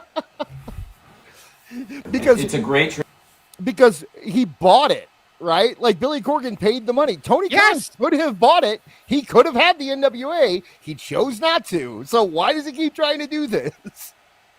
Is anybody else really shocked that he didn't buy the NWA? Yes, and yes. Yeah, I am. Like, Actually, who yes. talked him out of it? Somebody talked him out of it. Cody, probably. Yeah. Or the Bucks. It was the Bucks. I bet Cody talked him into it. I bet it was the Bucks that were like, we don't need the NWA. We don't need it, you know. Tradition, there have been some great national champions. You mentioned some of the great ones. And again, when you have a title that's got this kind of prestige, this kind of lineage, great champions like those, great champions like Dusty Rhodes. You had Jack Briscoe, and like you said, Paul Orndorff. Remember when Tommy they were Rich. AEW national champions, guys? Yeah. AEW legend Dusty Rhodes and Paul Orndorff. Yeah, remember when Dusty Rhodes defended the title at House of Glory Wrestling? Remember when that happened? Golly. I'm shocked he never got. What? I'm shocked that he never got Cody and Dustin to give him the rights to make a Dusty figure. Oh yeah, you're right. I'm surprised. Ted DiBiase, so many great wrestlers to hold the national title, and I can't think of a better way to bring it back to pro wrestling than right here on. To bring it back, not just bring it back to the Super Series, to bring it back to pro wrestling, because the NWA doesn't count apparently. Despite the fact that it's the actual belt. This is like announcing a world heavyweight title and being like the great lineage, like Hulk Hogan, Bruno Sammartino. You know, this is great evidence for court. It is. Yeah. It is. This video is the file name of it is Exhibit A. Yeah. And with you, Tony Schiavone, talking about it, and it all is happening very soon. Wednesday Night Dynamite begins minutes from right now. It all kicks off 8 p.m. Eastern, 7 p.m. Central on TBS and HBO Max. Everyone watching this video knows that. Mm-hmm. There is not one person who was scrolling Twitter and was like, "Oh, look, some dweeb in a suit. Let me stop and listen to what he's going to say." And a private school headmaster. Yeah. We'll see you all very soon. Thank you. You're welcome, Tony. No, thank you. No, now he looks at Tony Schiavone. Now he looks God. Oh, that was the worst. The worst. Oh my God. All right. He kept it brief though. That he could be credited for that. Yeah, seriously. He's in and out. Regina Sharp, by the way, for $20. That brings us to $219. Says, I think I figured it out. Tooney saw lots of wrestlers carrying around a cup when he was a kid and never realizes that they had spit cups. So he just carries around an empty cup thinking he looks like one of the boys. Oh shit. Back too, I'm sure. Regina Sharp also for $5, bringing us to $224. Says AEW Dynamite now with 15% less lesbianism. Oh, that one got me. Right. They're confiscating those kind of signs at AEW Dynamites now. Anything having to do with sexuality or social. Yeah. Oh, so they're stifling everybody. Yeah, they want to be family friendly. And then Hangman Page will then gripe the next day because an ice commercial aired. Yeah. By the way, the ice commercials, I think Dis, you were the one saying it. Those are the commercials that they put on the show when they can't sell other ads. So, right, like the government commercials. Yep, it's exactly what it is. All right, so last week we talked a bit about Ridge Holland. Dis, you have this video here. You want to intro it? Story. This is my favorite story ever. So, Ridge, you can pull it up and pause it immediately because it starts on my meme that I made of Ridge Holland just stepping on rakes over and over again. This guy, man, what a sad story this is. I mean, it's a tragedy of errors, and it's all his fault. We got to go through. I tried to get as much of. I want to give a shout out. YS in the Discord actually helped me out with this, so okay. I appreciate his help. Thank you, YS. Compiling this, but yeah, we have to go through it. It's all right. Let's go. Here we go. Okay, so part one. He ended Big E's career. We all remember that. Unfortunate accident. People were calling for his head when it happened, and WWE said, you know what? No, we're not going to release him. It was an accident. We can't release everyone who injures somebody, so they kept him around. They kept D'Lo for how many years after Droz? Exactly. You can't just release somebody. You can't make that precedent. So that's what they did then. So that's part one. Okay, so this is where it gets interesting. Last year he was supposedly going to be released. WWE decided that he wasn't worth it. He wasn't getting over, and it's time to let him go after like 3 years after he injured Big E. And he talked them into letting him go down to NXT instead of being released. And he said he'd take a pay cut. He went to NXT.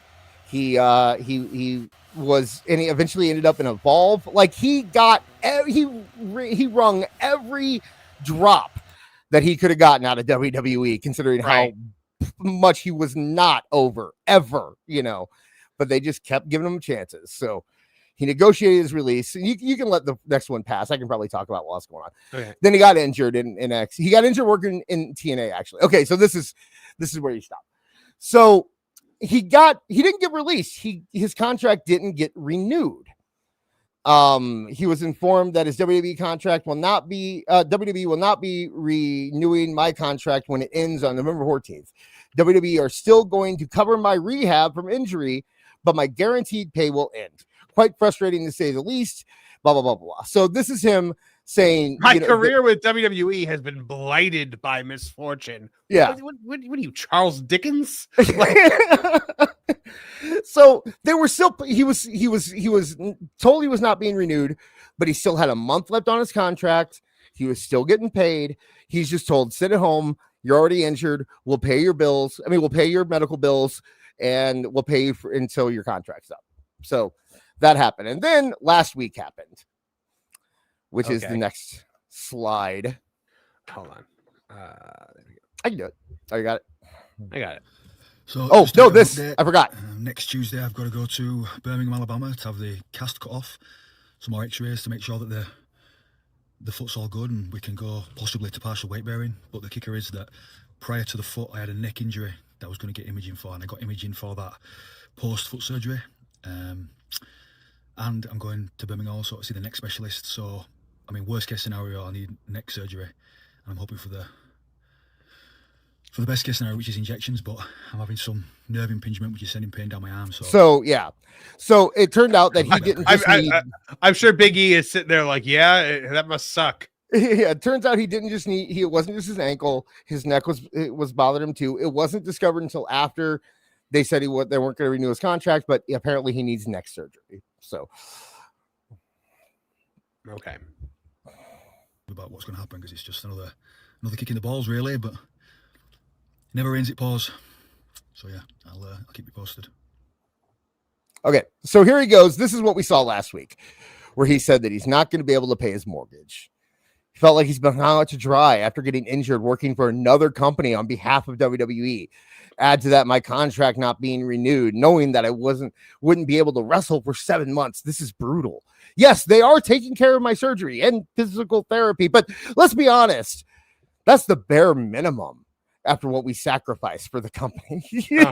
This guy who the most expected, like I never thought that like somebody could have an injured leg, an injured neck, just have gotten fired, and they could say something that would make me have no sympathy for them. This is at the bottom he says, talk about getting totally fucked. And I gotta say, man, if you didn't understand the writing was on the wall after they were going to release you last year, and that maybe you should, I don't know, save some money because they were going to release you and they gave you an out and gave you a contract for another year. One life, live it every day. But it just gets worse. So this is where we left last week, and we already didn't have sympathy for this guy. But YOLO, Vince, you got a YOLO. It keeps going. So because he's okay, we have to go back. That's the best one. So because he spoke about his contract, WWE's like, that's a fireable offense. No. Wait. So I thought they already fired him. They told him they weren't going to renew his contract. They didn't fire him. They were still paying him when he. So he could have sat out for another few years? No, for a month. For a month. Okay. He had a month to go. Okay. I misspelled. I said panning instead of planning. Sorry, I'm not using my phone. Things are different. But yeah, they said we weren't planning on firing you, but you can't go out and just badmouth us while you're under. We're not going to pay you anymore. So WWE stopped paying him 3 weeks early. So then someone decided to start a GoFundMe to be nice, right? It was, and it was to pay for his surgery. And Nick Jackson, of course, he donated $1,000, and Chelsea everyone's like AEW debut imminent. So Chelsea Green donated $1,000, and people started making money. But the problem is that remember how he mentioned earlier that WWE was paying for his medical bills? Yep. No. Yes. So he said, I don't know who started that. I don't know who started that GoFundMe. I've since requested that no further donations be accepted, and its change should take effect. Why? Because he was getting a GoFundMe to pay for his surgery that WWE was already paying for, and people for the called him love out of on God. it. Yep. So then he comes out and he says, I don't know what you're talking about GoFundMe. I didn't start a GoFundMe. Somebody else started a GofundMe. Right. I'm sure they refunded it. They refunded everybody, right? Oh, just wait. So, I'm not a scammer. I am not donating the God. GoFundMe money. So he said in the last one, he's like, okay, I'll donate the GoFundMe money to charity. And people were like, but we paid the GoFundMe money to get you a surgery, not for charity. It's already paid for. Right. So then he said, okay, well, I'm going to use the money. And then when I get more money, I'm going to donate that money. I'll donate that money. Look, I got this hit the refund button. I've got this foolproof plan that's going to get me the money that I could then give to the charity, right? Step 1, steal underpants. Step 2, step 3, profit. It's a foolproof plan. Stupid Oh my gosh, this guy. What? Wonderful. Is this the last one? Oh my God. Yeah, that was the last one. Yeah. Holy shit. I told you, man, he's just stepping on rakes over and everywhere he turns. And you want to feel bad for him, but it's like, this is his hole that he dug. How can you feel bad for this guy? Oh man, Big E put the This is what the youngsters call crashing out. Yeah.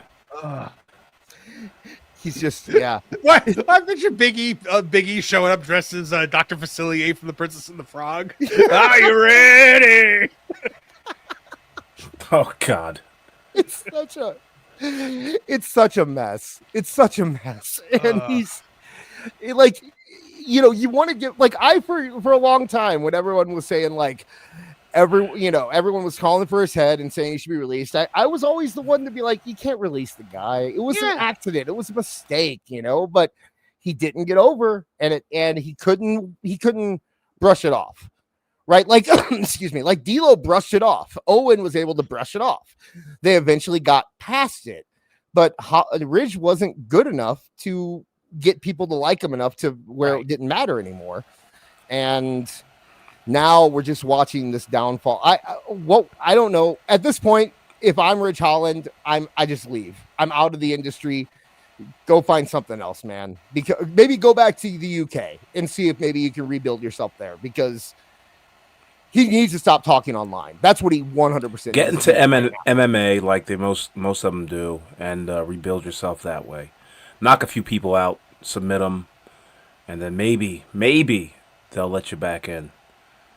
It's man, it's bad. It's really, really bad, man. Oh man. Captain JPS for $2 says AEW's next title, the AEW Entertainment Championship. Yeah. To 226, and then Regina Sharp for another 5, which brings us to 231. Says the Ridge Holland tragedy should be an episode of the Everything Goes Wrong show. Oh, good lord! What a crash and burn! Yeah. And like I said, that man was under contract. Go ahead.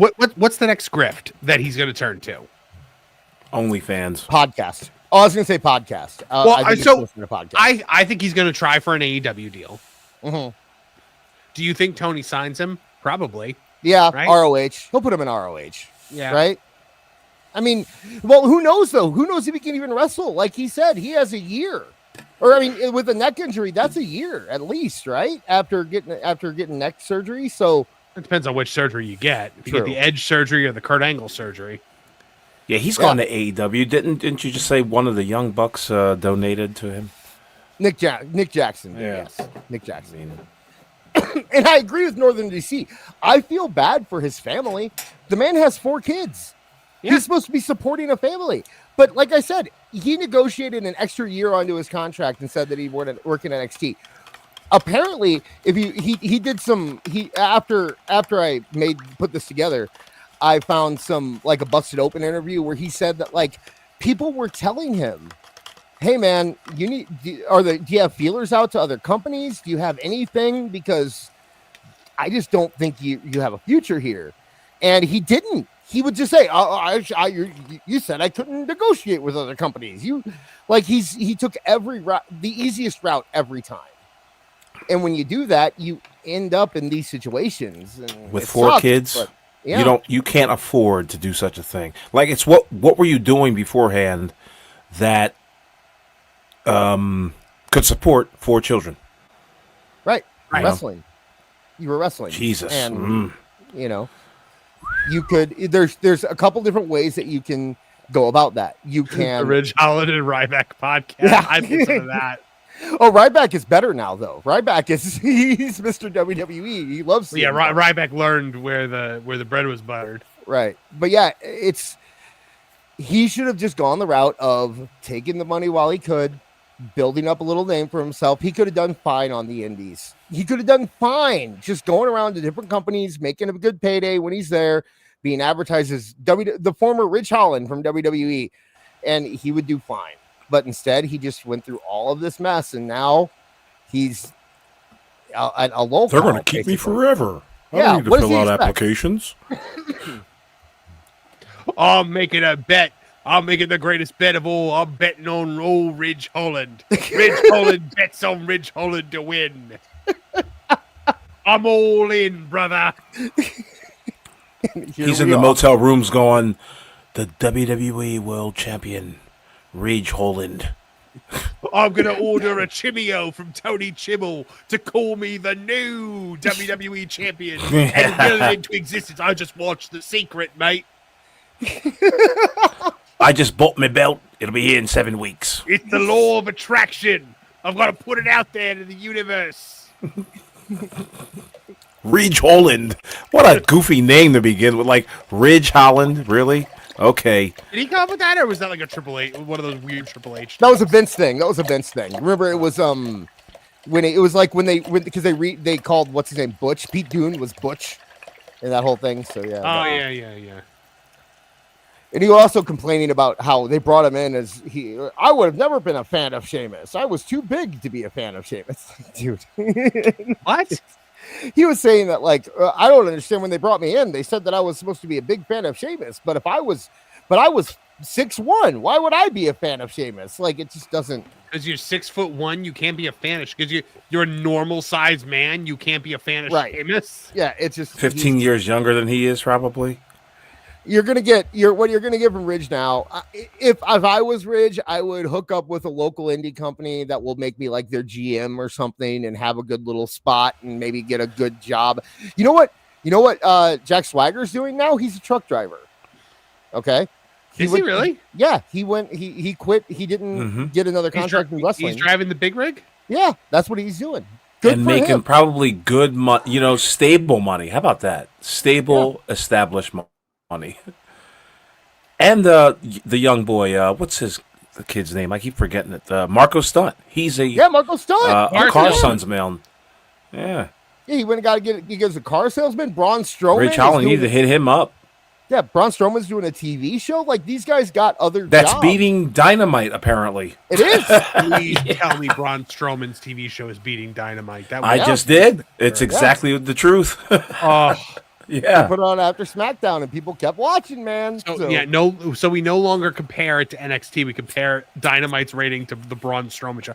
By how much did it beat Dynamite? Not by much, but it beat it. Okay. It was over 500K, right? Like that was right over 500K. So. No, actually, it was like 640, I believe. Really? So yeah. Wait, did it beat NXT too? It might have. That's a good little caveat as well. But I'm sure someone in the chat will correct me if I'm wrong. Man. All right. Well, so we're gonna have to. That groan sounds like we're getting closer to the Monet Mag. Well, no, we're gonna have to start. I start off next week with the Monet Mag because it's gonna take a while because we have the Monet Mag game that we're gonna play with it. Oh, that's right. Yeah. So but we have to make it. That will be our thumbnail next week, people. Like that is 100% set in stone. Well, that's it because I've got to like I need to go eat something and relax for a minute before the Lauren and Apollo show at 11 o'clock. Get your crystals together. Yeah. But yeah, guys, check out the Lauren and Apollo show at 11 o'clock over the WW Pro channel.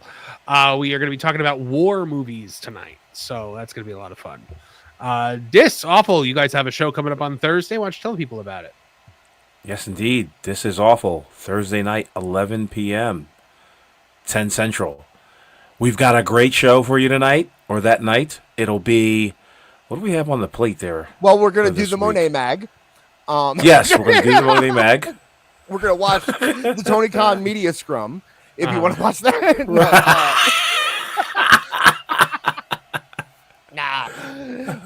Me and Alpha are going to yell at each other. Because we didn't do the Dave Meltzer thing last week, so we're going to do that this week. So we have that. And really, I mean, that's most of our show is just us kind of hanging out and talking. You get to listen to some music and chill out with us, and we'll probably watch a couple funny videos. Maybe we'll hear the N-word again from a commercial. Yeah. What about that? Yeah. I don't want to know. Well, we want you on the show one day. That's for damn sure. There was a Glow commercial where they said thicker, but it was an old VHS copy, so it sounded like something else. Uh-huh. But yeah, so come hang out with us over on Awful's channel. And I will say this because Awful will not. Awful is within 100 subscribers and within 1,000 watch hours of getting monetized. So we need to get over there, watch his videos, subscribe to his channel. He is fantastic. So close to getting monetized. Wow. Right now, so. I had no idea. I know. You need to check then if you're talking about like between for 1,000 and the 4,000 watch hours. Yep. Well, have you done partial monetization yet where you could take super chats? I think I can do memberships. Yeah, you should be able to do memberships and super chats. So make sure you apply to the partner program, because then once you apply to the partner program, this is all shop talk. I can tell you later, but make sure you do that because you should be able to take super chats at this point. Okay, interesting. Awesome.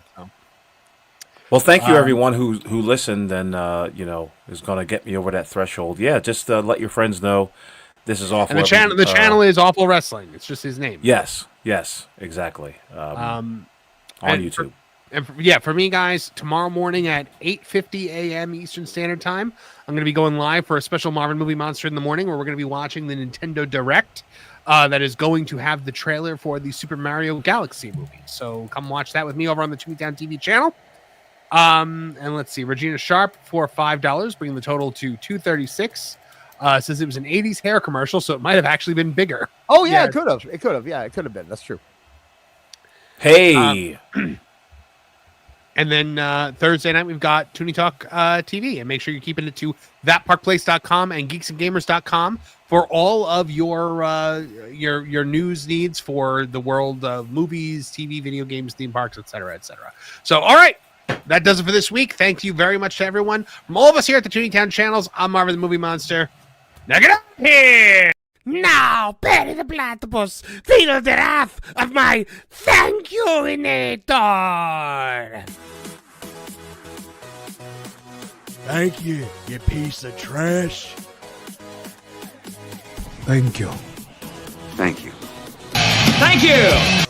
Oh, I suppose you want me to say thank you. Well, you know what? Saying thank you is like jobbing. Thank you. I got a little message. Thank you. Ooh, yeah. Oh, thank you. Oh, thank you. Thank you. Thank you. Thank you. Thank you. Thanks. For what? Hi-ho from all of us here at Tooney Town. Thank you. And viewers like you. Thank you.